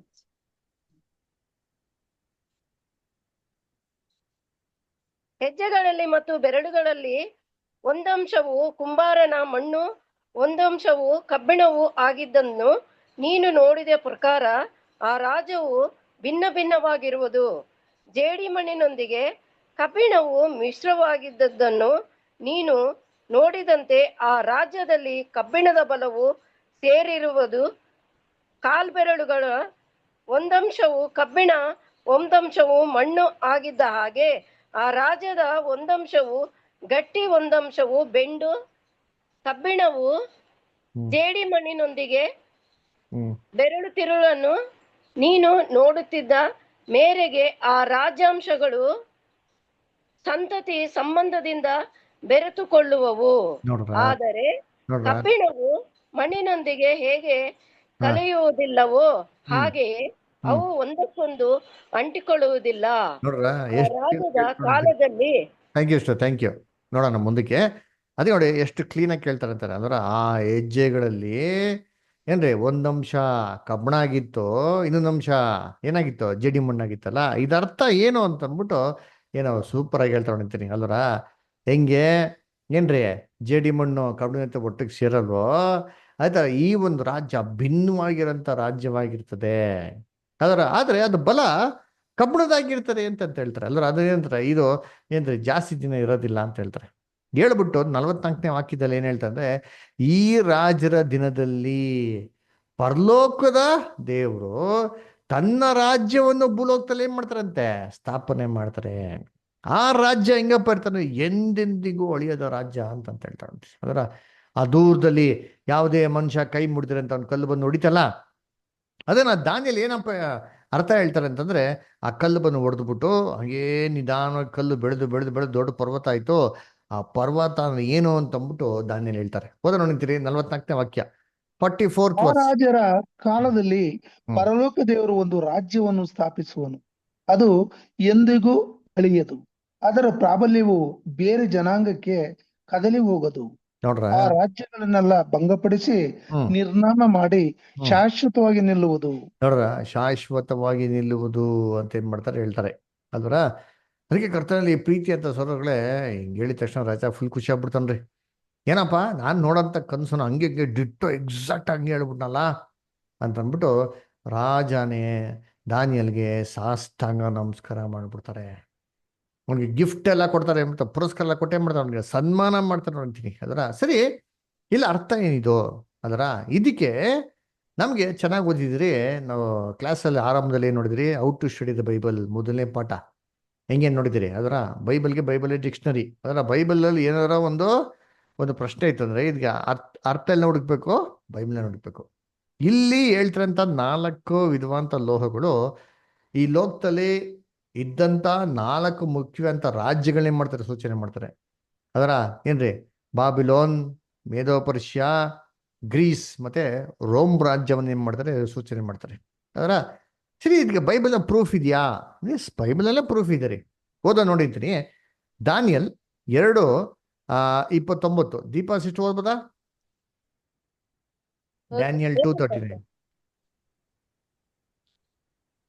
ನೀನೇ ಆ ಬಂಗಾರದ ತಲೆ, ನೋಡೋಣ.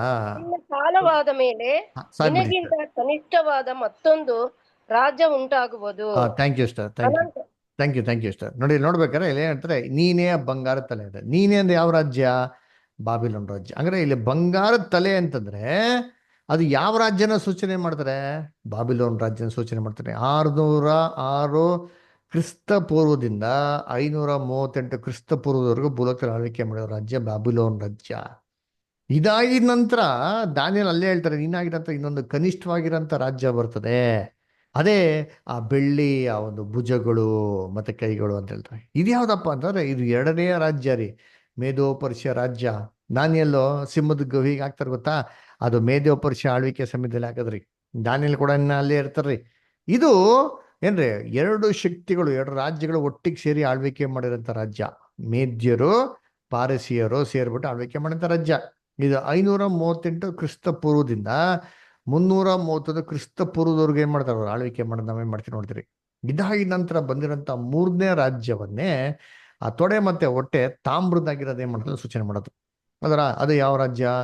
ಗ್ರೀಸ್ ರಾಜ್ಯನೇ ಏನ್ ಮಾಡ್ತಾರೆ, ಸೂಚನೆ ಮಾಡ್ತಾರೆ. 331 ಕ್ರಿಸ್ತ ಪೂರ್ವದಿಂದ ಹಿಡಿದು 160 ಕ್ರಿಸ್ತ ಪೂರ್ವದವರೆಗೂ ಆಳ್ವಿಕೆ ಮಾಡ್ತಾರೆ 3ನೇ ರಾಜ್ಯ. ಇದಾಗಿ ನಂತರ ಬಂದಿರೋಂಥ 4ನೇ ರಾಜ್ಯ ಯಾವ ರಾಜ್ಯಪ್ಪ ಅಂತಂದ್ರೆ ಅದೇ ರೋಮ್ ರಾಜ್ಯ. ಅಂದ್ರೆ 160 ಕ್ರಿಸ್ತ ಪೂರ್ವದಿಂದ 470 ಕ್ರಿಸ್ತ ಶಕದವರೆಗೂ ಆಳ್ವಿಕೆ ಮಾಡಿದ ರಾಜ್ಯ ರೋಮ್ ರಾಜ್ಯ. ಅದರ ಕರ್ತನಲ್ಲಿ ಪ್ರೀತಿ ಅಂತ ಸೋದರಗಳೇ, ಇಲ್ಲಿ ನೀವು ಅಬ್ಸರ್ವ್ ಮಾಡ್ಬೇಕಾದ್ರೆ ಏನ್ ನೋಡ್ಬೋದು ಅಂದ್ರೆ, ಬರ್ತಾ ಬರ್ತಾ ಬರ್ತಾ ಶಿಲೆಯ ಬೆಲೆ ಏನಾಗ್ತದೆ, ಕಮ್ಮಿ ಆಗ್ತಾ ಇದೆ. ಲೋಹಗಳ ಬೆಲೆ ಏನಾಗ್ತದೆ, ಕಮ್ಮಿ ಆಗ್ತದೆ. ಆದ್ರೆ ಏನ್ರಿ, ಲೋಹದ ಬಲ ಜಾಸ್ತಿ ಆಗ್ತಾ ಇದೆ. ಚಿನ್ನ ಎಲ್ಲದಕ್ಕಿಂತ ತುಂಬಾ ಬೆಲೆ ಉಳ್ಳಂಥದ್ದು. ಅದಕ್ಕಿಂತ ಸ್ವಲ್ಪ ಕನಿಷ್ಠವಾಗಿರೋ ಕಮ್ಮಿ ಬೆಲೆ ಅಂದ್ರೆ ಬೆಳ್ಳಿ, ಅದಕ್ಕಿಂತ ಕಮ್ಮಿ ಬೆಲೆ ಅಂದ್ರೆ ತಾಮ್ರ, ಅದಕ್ಕಿಂತ ಕಮ್ಮಿ ಬೆಲೆ ಅಂದ್ರೆ ಕಬ್ಬಣ, ಎಲ್ಲಾರ್ಕಿಂತ ಕಮ್ಮಿ. ಆದ್ರೆ ಬಲದಲ್ಲಿ ನೋಡಿದ್ರೆ ಕಬ್ಬಣ ಎಲ್ಲದಕ್ಕಿಂತ ಬಲಶಾಲಿ. ಏನ್ರಿ, ಬೆಳ್ಳಿ ಏನ್ರಿ ಅಷ್ಟೊಂದು ಇಲ್ಲ, ತಾಮ್ರ ಅಷ್ಟೊಂದಿಲ್ಲ, ಆದ್ರೆ ಕಬ್ಬಣ ಎಲ್ಲಾರ್ಕಿಂತ ಬಲಶಾಲಿ. ಇದು ಏನಪ್ಪ ಸೂಚನೆ ಮಾಡ್ತಾರೆ ಅಂತಂದ್ರೆ, ಈ ರಾಜ್ಯಗಳು ಆಡಳಿತ ಮಾಡ್ತಾ ಮಾಡ್ತಾ ಮಾಡ್ತಾ ಮನುಷ್ಯನ್ಗೆ ಆ ರಾಜ್ಯದಲ್ಲಿರೋಂಥ ಬೆಲೆ ಏನಾಗೋಯ್ತು, ಕಮ್ಮಿ ಆಗೋಯ್ತು. ಆದ್ರೆ ಹೋಗ್ತಾ ಹೋಗ್ತಾ ಏನಾಯ್ತು, ಅವರ ಆಡಳಿತ ಭಯಂಕರವಾಗಿ ಕ್ರೂರವಾಗಾಯ್ತು, ಬಲವಾಗಾಯ್ತು, ತುಂಬಾ ಸ್ಟ್ರಾಂಗ್ ಆಗಿತ್ತು ಅಂತ ಏನ್ರಿ ಸೂಚನೆ ಮಾಡ್ತಾರೆ. ಅದನ್ನ ಕರ್ತನಲ್ಲಿ ಪ್ರೀತಿ ಅಂತ ಸೊಗಳೆ ಈ ಪಾದ ಭಾಗದ ವಿಶೇಷತೆ ಏನಪ್ಪಾ ನೋಡಿದ್ರೆ, ಇದು ಕಬ್ಬಣ ಮತ್ತೆ ಜೇಡಿ ಮಣ್ಣು ಮಿಶ್ರಣವಾಗಿರೋಂಥ ರಾಜ್ಯವಾಗಿತ್ತು ಅಂತ ಹೇಳ್ತಾರೆ. ಇದನ್ನ ದಾನಿಯಲ್ಲು ಅರ್ಥ ನಮ್ಗೆ ಅಲ್ಲೇ ಹೇಳ್ತಾರೆ. ಏನ್ ಹೇಳ್ತಾರೆ ಅಂದ್ರೆ, ಜೇಡಿ ಮಣ್ಣಿನೊಂದಿಗೆ ಕಬ್ಬಿಣವು ಮಿಶ್ರಣ ವಾಗಿರೋದು ನೀನು ಕಂಡೇ ಅಲ್ಲ ಅಂತ ಅಂದ್ಬಿಟ್ಟು ಅದ್ರ ಅರ್ಥ ಏನು ಅಂತ ಹೇಳ್ತಾರೆ. ಅದರ ಅರ್ಥ ಏನಂತೆ ಓದೋಣ. ಪುಷ್ಪಲತಷ್ಟು ಓದಿ. ದಾನಿಯಲ್ 2:42 ಓದಿ ಸರ್. ಡ್ಯಾನಿಯಲ್ 2:42 ಓದಿ. ಕಾಲ್ಬೆರಳುಗಳ ಒಂದಂಶವು ಕಬ್ಬಿಣ ಒಂದಂಶವು ಮಣ್ಣು ಆಗಿದ್ದ ಹಾಗೆ ಆ ರಾಜ್ಯದ ಒಂದಂಶವು ಗಟ್ಟಿ ಒಂದಂಶವು ಬೆಂಡು. ನೋಡ್ರ, ಒಂದಂಶ ಗಟ್ಟಿ, ಇನ್ನೊಂದು ಅಂಶ ಅಂದ್ರೆ ಒಂದು ಟೊಳ್ಳು ಅಂತ ಹೇಳ್ತಾರೆ. ಸರಿ, ನೆಕ್ಸ್ಟ್ ಕಂಟಿನ್ಯೂ ಮಾಡಿ ಇಷ್ಟ. ಆಮೇಲೆ ಕಬ್ಬಿಣವು ಜೇಡಿ ಮಣ್ಣಿನೊಂದಿಗೆ ಬೆರೆತಿರುವುದನ್ನು ನೀನು ನೋಡಿದ ಮೇರೆಗೆ ಆ ರಾಜ್ಯಾಂಶಗಳು ಸಂತತಿ ಸಂಬಂಧದಿಂದ ಬೆರೆತುಕೊಳ್ಳುವವು. ನೋಡ್ರ, ಇನ್ನೊಂದು ಜೇಡಿ ಮಣ್ಣು ಕಬ್ಬಣ ಜೊತೆ ಮಿಶ್ರಣ ಆಗೋದಕ್ಕೆ ಏನ್ ಹೇಳ್ತಾರೆ, ರಾಜ್ಯ ಸಂತತಿ ಕಬ್ಬಣ ಜೊತೆಗೆ ಏನಾಗ್ತಾರೆ, ಬೆರೆತೋಗ್ತಾರೆ ಅಂತ ಹೇಳ್ತಾರೆ. ಹಂಗಾರೆ ಏನಪ್ಪ ಇಲ್ಲಿ ಅಂದ್ರೆ ನೋಡಿ, ಕಬ್ಬಣ ಅಂದ್ರೆ ರೋಮ್ ರಾಜ್ಯ ಅಂತ ನೋಡಿದ್ರಿ. ರೋಮ್ ರಾಜ್ಯ ಜೊತೆಗೆ ಜೇಡಿ ಮಣ್ಣು ಬೆರ್ತಕ್ಕಂತ ಅದು ಸಂತತಿ ಅಂತ ಹೇಳ್ತಾರೆ. ಏನಪ್ಪ ಇದು ಬರುವ ವಾರದಲ್ಲಿ ಸಂತತಿ ಕ್ಲಾಸ್ ನೋಡೋಣ ಆಯ್ತರ. ಅಂದ್ರೆ ಜೇಡಿ ಮಣ್ಣು ಅಂತ ಏನ್ ನೋಡೋಣ ನೋಡ್ತೀನಿ ನೋಡಿ. ಇಲ್ಲಿ ಸ್ಕ್ರೀನಲ್ಲಿ ನೋಡೋದಾದ್ರೆ ಜೇಡಿ ಮಣ್ಣು ನೋಡಿ ಕಾಣಿಸ್ ನೋಡ್ತೀರಿ. ಕೆಳಗಿರೋದು ಕಲ್ಲು, ಮೇಲಿರೋದು ಜೇಡಿ ಮಣ್ಣು. ಈ ಜೇಡಿ ಮಣ್ಣು ಮತ್ತೆ ಕಲ್ಲು ಎರಡೂ ನೋಡೋಕೆ ಒಂದೇ ತರ ಇದಾರೆ, ಆದ್ರೆ ಎರಡು ಒಂದೇ ಅಲ್ಲ ರೀ, ತುಂಬಾ ವ್ಯತ್ಯಾಸ ಇದೆ. ಕಲ್ಲು ತುಂಬಾ ಗಟ್ಟಿ, ಆದ್ರೆ ಜೇಡಿ ಮಣ್ಣು ನೋಡೋಕೆ ಕಲ್ ತರನೇ ಇರ್ತದೆ ಪಕ್ಕ, ಆದ್ರೆ ಕಲ್ಲಲ್ಲ. ಹಂಗೇ ಕಲ್ತರ ಶಕ್ತಿಶಾಲಿ ಆಗಿದೆ ಅಂತ ನೋಡ್ಸ್ಕೊಂತಾರೆ, ಡೂಪ್ಲಿಕೇಟ್ ಕಲ್ತರ ನೋಡ್ಸ್ಕೊಂತಾರೆ, ಅದ್ರ ಅದೇ ಕಲ್ಲಲ್ಲ ರೀ. ಅದಕ್ಕೆ ಡೂಪ್ಲಿಕೇಟ್ ಕಲ್ಲು ಅಂತ ಹೇಳ್ಬೋದು ಜೇಡಿ ಮಣ್ಣ. ಬೈಬಲ್ನಲ್ಲಿ ಕಲ್ಲು ಅಂತಂದ್ರೆ ಯಾವ್ದಪ್ಪ ಅಂದ್ರೆ ಸಭೆ. ನಾವಲ್ಲಿ ಏನಾಗಿದ್ರಿ, ದೇವರ ಆಲಯನ ಕಟ್ಟುವಂಥದ್ದು ಜೀವವುಳ್ಳ ಕಳ್ಳುಗಳಾಗಿದ್ದೀರಿ ಅಂತ ಬೈಬಲ್ ಹೇಳ್ತಾರ ಇಲ್ಲ? ಅದ ನೀವು ಸಹ ಜೀವವುಳ್ಳ ಕಳ್ಳುಗಳಾಗಿದ್ದು ಆತ್ಮ ಸಂಬಂಧ ಮಂದಿರವಾಗಲಿಕ್ಕೆ ಕಟ್ಟಲ್ಪಟ್ಟುತ್ತಾ ಇದ್ದೀರಿ ಅಂತ 1 ಪೇತ್ರ 2:5 ಹೇಳ್ತಾ ತಾನೆ. ಹಂಗಾರೆ ಕಲ್ಲು ಅಂತಂದ್ರೆ ಸಭೆ ಅಂತಂದ್ರೆ ಜೇಡಿ ಮಣ್ಣು ಏನಪ್ಪಾ, ಡೂಪ್ಲಿಕೇಟ್ ಕಲ್ಲು ಅಂದ್ರೆ ಡೂಪ್ಲಿಕೇಟ್ ಸಭೆ. ಇದೇನ್ ಬದರ್ ಇದು ಡೂಪ್ಲಿಕೇಟ್ ಸಭೆ ಅಂತೆಲ್ಲ ಹೇಳ್ತೀರಾ ಅಂತಂದ್ರೆ ನಿಮ್ಗೆ ಆಶ್ಚರ್ಯ ಆಗ್ಬೋದು. ಹೌದು, ಕರ್ತನಲ್ಲಿ ಪ್ರೀತಿ ಅಂತ ಸೊಗಳೆ ಲೋಕದಲ್ಲಿ ಎಲ್ಲಾರು ಕ್ರೈಸ್ತವರಾಗೋದಕ್ಕೆ ಸಾಧ್ಯ ಇಲ್ಲ ರೀ. ಡೂಪ್ಲಿಕೇಟ್ ಕ್ರೈಸ್ತವ್ರು ಕೂಡ ಇದಾರೆ. ಅದನ್ನ ಎಲ್ಲಿ ಹೇಳ್ತಾರೆ ನೋಡಿರ್ತೀನಿ. ಏನ್ ಹೇಳ್ತಾರೆ ಅಂದ್ರೆ, ಈ ಜೇಡಿ ಮಣ್ಣು ಈ ಕಬ್ಬಿಣ ಜೊತೆ ಹೇಗ್ ಮಿಶ್ರಣವಾಯ್ತೋ ಮನುಷ್ಯನ ಸಂತತಿ ಈ ರಾಜ್ಯ ಜೊತೆಗೆ ಸೇರ್ಕೊಂತಾರೆ ಅಂತ ಹೇಳ್ತಾರೆ. ಸಭೆ ಲೋಕ ರಾಜ್ಯಗಳ ಜೊತೆಗೆ ಏನ್ ಮಾಡ್ಬಿಡ್ತಾರೆ, ಸೇರ್ಕೊಂಡ್ಬಿಡ್ತೀವಿ ಅಲ್ವರ. ಕಬ್ಬಿಣ ಅಂದ್ರೆ ಯಾವ ರಾಜ್ಯ ಅಂತ ನೋಡಿದ್ರೆ ರೋಮ್ ರಾಜ್ಯ. ರೋಮ್ ರಾಜ್ಯ ಜೊತೆಗೆ ಸೇರ್ಕೊಂಡಂತ ಸಭೆ ಯಾವ್ದಪ್ಪ ಅಂತಂದ್ರೆ ಕರ್ತನಲ್ಲಿ ಪ್ರೀತಿ ಅಂತ ಸೋದರ ಸೋದರಿಗಳೇ ಕ್ಯಾಥೋಲಿಕ್ ಸಭೆ ಅಲ್ವರ. ಆಕ್ಚುಲಿ ಕ್ಯಾಥೋಲಿಕ್ ಅಂದ್ರೆ ಒಂದು ಲ್ಯಾಟಿನ್ ವಾರ್ತೆ ರೀ. ಆ ಪದಕ್ಕೆ ಅರ್ಥ ಏನಪ್ಪಾ ಅಂತಂದ್ರೆ ಏನ್ರಿ, ಯೂನಿವರ್ಸಲ್ ಅಂತ ಅರ್ಥ. ಅಂದ್ರೆ ಇಡೀ ಲೋಕದಲ್ಲಿ ಒಂದೇ ಸಭೆ ಇದ್ದಿದ್ದು, ಅದ್ರ ಹೆಸರು ಏನಪ್ಪ, ಕ್ಯಾಥೋಲಿಕ್ ಸಭೆ ಅಂತ. ಇದು ಯಾವಾಗ ರೋಮ್ ರಾಜ್ಯದ ಸೇರ್ಕೊಂತೋ ರೋಮನ್ ಕ್ಯಾಥೋಲಿಕ್ ಆಗೋಯ್ತ್ರಿ ಅಲ್ದ್ರ. ಅದಕ್ಕೆ ಇವತ್ತು ರೋಮನ್ ಕ್ಯಾಥಲಿಕ್ ಅಂತ ಸಭೆ ಇರೋದು ತಿಳಿದಿರಾ? ನೋಡಿ, ಇವಾಗ ರೋಮಲ್ಲಿರೋ ಜನಗಳಿಗೆ ಕ್ಯಾಥೋಲಿಕ್ ಅಂತಂದ್ರೆ ರೋಮನ್ ಕ್ಯಾಥಲಿಕ್ ಅಂತಂದ್ರೆ ಏನಂತ ಸರಿಯಪ್ಪ, ಓಕೆ. ನಾವು ಭಾರತ ದೇಶದಲ್ಲಿ ಇದ್ದೀರಿ, ಆದ್ರೆ ಇಂಡಿಯಾಲಿ ಇದ್ದೀರಿ. ನಮ್ಮ ಇಂಡಿಯಾಲಿರೋಂಥ ಜನಗಳಿಗೆ ಅವನು ರೋಮನ್ ಕ್ಯಾಥಲಿಕ್ ಅಂತ ಹೇಳೋದು ಏನ್ ನ್ಯಾಯ? ಇಂಡಿಯಾಲಿರೋಂಥ ಕ್ಯಾಥಲಿಕ್ ಅಂತ ಹೇಳ್ಬೇಕಲ್ಲ, ಇಂಡಿಯನ್ ಕ್ಯಾಥಲಿಕ್ ಅಂತ ಹೇಳ್ಬೇಕಲ್ಲ. ಆದ್ರೆ ಯಾಕೆ ರೋಮನ್ ಕ್ಯಾಥಲಿಕ್ ಇರ್ತದೆ? ಇದಕ್ಕೆ ಕರೆಯೋದು ನೋಡಿರ್ತೀವಿ, ಬೈಬಲ್ ಇದು ನೋಡಿರ್ತೀರಿ. ಇದರಿಂದಾನೇ ರೋಮನ್ ಕ್ಯಾಥಲಿಕ್ ಅಂತ ಏನಾಗಿದೆ ಇಲ್ಲಿ ಬಂದಿದ್ದು. ಆದ್ರೆ ದಾನಿಯಲ್ಲಿ ಏನ್ ಹೇಳ್ತಾರೆ, ಹೇಗೆ ಜೇಡಿ ಮಣ್ಣು ಮತ್ತೆ ಕಬ್ಬಣ ಏನ್ರಿ ಒಟ್ಟಿಗೆ ಜಾಸ್ತಿ ದಿನ ಇರೋದಿಲ್ವೋ, ಇದು ಶಾಶ್ವತವಾಗಿರೋದಿಲ್ಲ. ಎಲ್ಲಿ ಏನ್ತಾರೆ, ಒಂದು ಕಾಲದಲ್ಲಿ ಇದು ಹೊಡೆದೋಗ್ತಾರೆ ಅಂತ ಹೇಳ್ತಾರೆ. ಆಕ್ಚುಲಿ ಇವತ್ತು ಏನ್ರಿ ಆ ಪಾದ ಭಾಗ ಇವತ್ತು ಐತ್ರಿ. ಆ ಪಾದದಲ್ಲಿ ಎಷ್ಟಿತ್ತು ಬೆಳ್ಳುಗಳು? 10 ಬೆಳ್ಳಿತ್ತು ಗೊತ್ತಾ?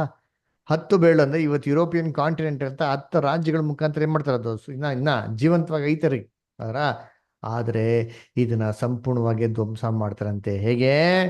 ಯಾವುದೇ ಮನುಷ್ಯ ಕೈ ಮುಡ್ದಿರಂತ ಒಂದು ಕಲ್ಲು ಬಂದು ಅದರ ದೂರ ಪರ್ವತದಿಂದ ಬಂದು ಪಾದ ಭಾಗಕ್ಕೆ ಹೊಡೆದಿ ಪುಡಿ ಹೇಗ್ ಮಾಡಿ ಸಂಪೂರ್ಣವಾಗಿ ಧ್ವಂಸ ಮಾಡ್ತೋ ಅವರ ಏನ್ರಿ. ಇದೇನರ್ಥ ಸೂಚನೆ ಮಾಡ್ತಾರೆ, ಯೇಸು ಕ್ರಿಸ್ತು 2ನೇ ಬರುವಿಕೆಯಲ್ಲಿ ಬಂದು ಈ ಲೋಕದಲ್ಲಿ ಯಾವುದೇ ಮನುಷ್ಯನ ಕೈ ಮುಡ್ದಿರಂತ ಒಂದು ತನ್ನ ಪರಾಕ್ರಮಶಾಲಿಯಿಂದ ತನ್ನ ಪವಿತ್ರಾತ್ಮ ಶಕ್ತಿಯಿಂದ ಭೂಲೋಕದ ಸಭೆನ ಆಯ್ಕೆ ಮಾಡ್ತಾರೆ.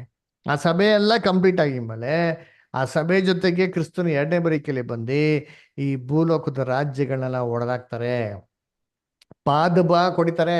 ಪಾದಭಾಗ ಕೊಡದೆ ಆ ಸಂಪೂರ್ಣವಂತ ಶಿಲೆನೇ ಮಾಡ್ತಾರೆ, ಒಡೆದೆ ಧ್ವಂಸ ಮಾಡ್ತಾರೆ. ಕರ್ತನಲ್ಲಿ ಪ್ರೀತಿ ಅಂತ ಸೊಗಳೆ ಇವತ್ತು ನಾವು ವಾಸ ಮಾಡ್ತಾ ಇರೋದು ಈ ದಿನದಲ್ಲಿ ಇದ್ದೀರಿ ಅಲ್ಲ. ಯೇಸು ಕ್ರಿಸ್ತು ಆ ಶಿಲೆಯಲ್ಲಿರೋಂಥ ಎಲ್ಲಾ ರಾಜ್ಯಗಳನ್ನ ಒಡೆಯುವಂತ ದಿನದಲ್ಲಿ ಇದ್ದೀರಿ. ಅದರ ವಾಕ್ಯ ಓದ ನೋಡ್ತೀನಿ. ಕೀರ್ತನೆ 110ನೇ ಅಧ್ಯಾಯ 5 ಮತ್ತೆ 6ನೇ ವಾಕ್ಯ. ರಮೇಶ್ ಪದರ್ ಓದ್ಬೋದಾ? Ramesh brother. Okay, Shadrach brother ಓದ್ತೀರಾ? ಕೀರ್ತನೆ 110, 5 ಮತ್ತು 6. ಪಾಸ್ಟರ್ ಓದ್ತೀನಿ. ನಿನ್ನ ಬಲಗಡೆಯಲ್ಲಿರುವ ಕರ್ತನು ತನ್ನ ಕೋಪದ ದಿನದಲ್ಲಿ ರಾಜನನ್ನು ಖಂಡಿಸುವನು.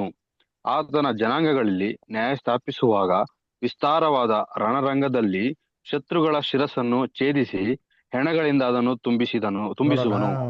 ರಣರಂಗದಲ್ಲಿ ಶತ್ರುಗಳ ಶಿರಸ್ಸು. ಏನ್ ಶತ್ರುಗಳ ಶಿರಸ್ಸು ಅಂದ್ರೆ ಹೆಡ್ ಆಫ್ ದ ನೇಷನ್ಸ್.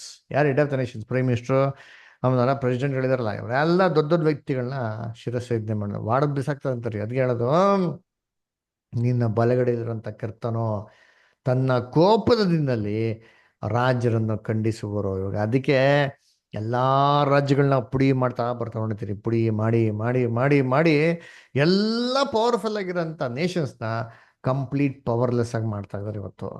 ಯಾವ್ದಾರ ನಾವು ಈ ದಿನದಲ್ಲಿ ನೋಡ್ತೀರಿ, ಒಂದು ಸತಿ ಇವೆಲ್ಲ ರಾಜ್ಯಗಳನ್ನ ಸಂಪೂರ್ಣವಾಗಿ ಪುಡಿ ಪುಡಿ ಮಾಡಿದ್ಮೇಲೆ ಏನ್ ನೋಡ್ತೀರಿ? ಜೋರಿಗೆ ಬಿರುಗಾಳಿ ಬಂದು ಬೀಸ್ಕೊಂಡು ಹೋಗ್ತು. ಹೇಗ್ ಬೀಸ್ಕೊಂಡೋಯ್ತು ಅಂತಂದ್ರೆ, ಅಲ್ಲಿ ರಾಜ್ಯ ಇರೋದು, ಆ ಶಿಲೆ ಇರೋಂಥ ಒಂದು ಸುಳಿವೆ ಸಿಕ್ಕಿಲ್ವಂತಾರೆ. ಅದರ ಇದೇನಪ್ಪ ಸೂಚನೆ ಮಾಡ್ತಂದ್ರೆ, ಬರುವಂತ ಗ್ರೇಟ್ ಟೈಮ್ ಆಫ್ ಟ್ರಬಲ್ ಅಲ್ಲಿ, ಮಹಾಹಿಂಸೆ ದಿನದಲ್ಲಿ ಈ ಲೋಕ ರಾಜ್ಯಗಳೆಲ್ಲ ಕಂಪ್ಲೀಟ್ ಆಗಿ ಇಲ್ಲದಂತೆ ಹೋಗ್ಬಿಡ್ತದೆ. ದೇವರು ತನ್ನ ರಾಜ್ಯವನ್ನು ಏನ್ ಮಾಡ್ತಾರೆ? ಅಲ್ಲಿ ಭೂಲೋಕದಲ್ಲಿ ಸ್ಥಾಪನೆ ಮಾಡ್ತಾರೆ. ಹೆಂಗೆ ಒಂದು ಕಲ್ಲು ಗುಂಡೆ ಬೆಳೆದು ಬೆಳೆದು ಬೆಳೆದು ದೊಡ್ಡ ಪರ್ವತ ಆಗಿ ಇಡೀ ಭೂಮಿನ ಆವರಿಸ್ಕೊಂಡ್ಬಿಡ್ತು. ಆ ರೀತಿ ಕರ್ತನಲ್ಲಿ ಪ್ರೀತಿ ಅಂತ ಸೊಗಳೆ ದೇವರು ತನ್ನ ರಾಜ್ಯವನ್ನು ಎಲ್ಲಿ ಸ್ಥಾಪನೆ ಮಾಡ್ತಾರೆ? ಭೂಲೋಕದಲ್ಲಿ ಸ್ಥಾಪನೆ ಮಾಡ್ತಾರೆ. ಅದು ಇಡೀ ಬ್ರಹ್ಮಾಂಡವನ್ನು ಏನ್ ಮಾಡ್ತಾ ಆವರಿಸ್ಕೊಂತಾರೆ. ಹೆಂಗೆ ಬಾಬಿಲೋನು, ಮೇದೋ ಪರ್ಷಿಯಾ, ಗ್ರೀಸ್ ಎಲ್ಲ ಎಲ್ಲಿತ್ತು? ರಾಜ್ಯಗಳು ಎಲ್ಲ ಭೂಲೋಕದಲ್ಲೇ ಇತ್ತು.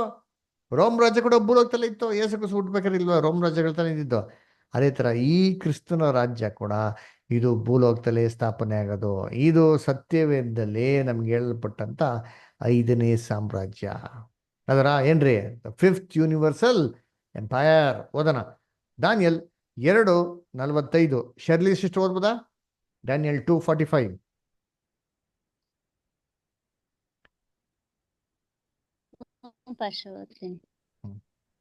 ಬೆಟ್ಟದೊಳಗಿಂದ ಒಂದು ಗುಂಡು ಬಂಡೆಯು ಕೈಯಿಲ್ಲದೆ ಒಡೆಯಲ್ಪಟ್ಟು ಕಬ್ಬಿಣ, ತಾಮ್ರ, ಮಣ್ಣು, ಬೆಳ್ಳಿ, ಬಂಗಾರಗಳನ್ನು ಚೂರು ಚೂರು ಮಾಡಿದ್ದು ನಿನ್ನ ಕಣ್ಣಿಗೆ ಬಿತ್ತಲ್ಲ. ಇದರಿಂದ ಪರಲೋಕ ದೇವರು ಮುಂದೆ ನಡೆಯುವ ವಿಷಯಗಳನ್ನು ರಾಜನಿಗೆ ತಿಳಿಯಪಡಿಸಿದ್ದಾನೆ. ಕನಸು ನಿಜ, ಅದರ ಅರ್ಥವು ನಂಬತಕ್ಕದ್ದು ಹೇಳಿದನು. ಆಗ ರಾಜನಾದ ನೆಬೂಕದ್ನೆಚ್ಚರನು ಸಾಕು ಅಲ್ಲ, ಅದೇನು ಹೇಳ್ತಾರೆ ಏನ್ರಿ? ಕನಸು ನಿಜ, ನಂಬತಕ್ಕದ್ದು, ಸತ್ಯವಾದದ್ರಿ, ಇದು ನೆರವೇರ್ತದೆ ನೋಡ್ರ.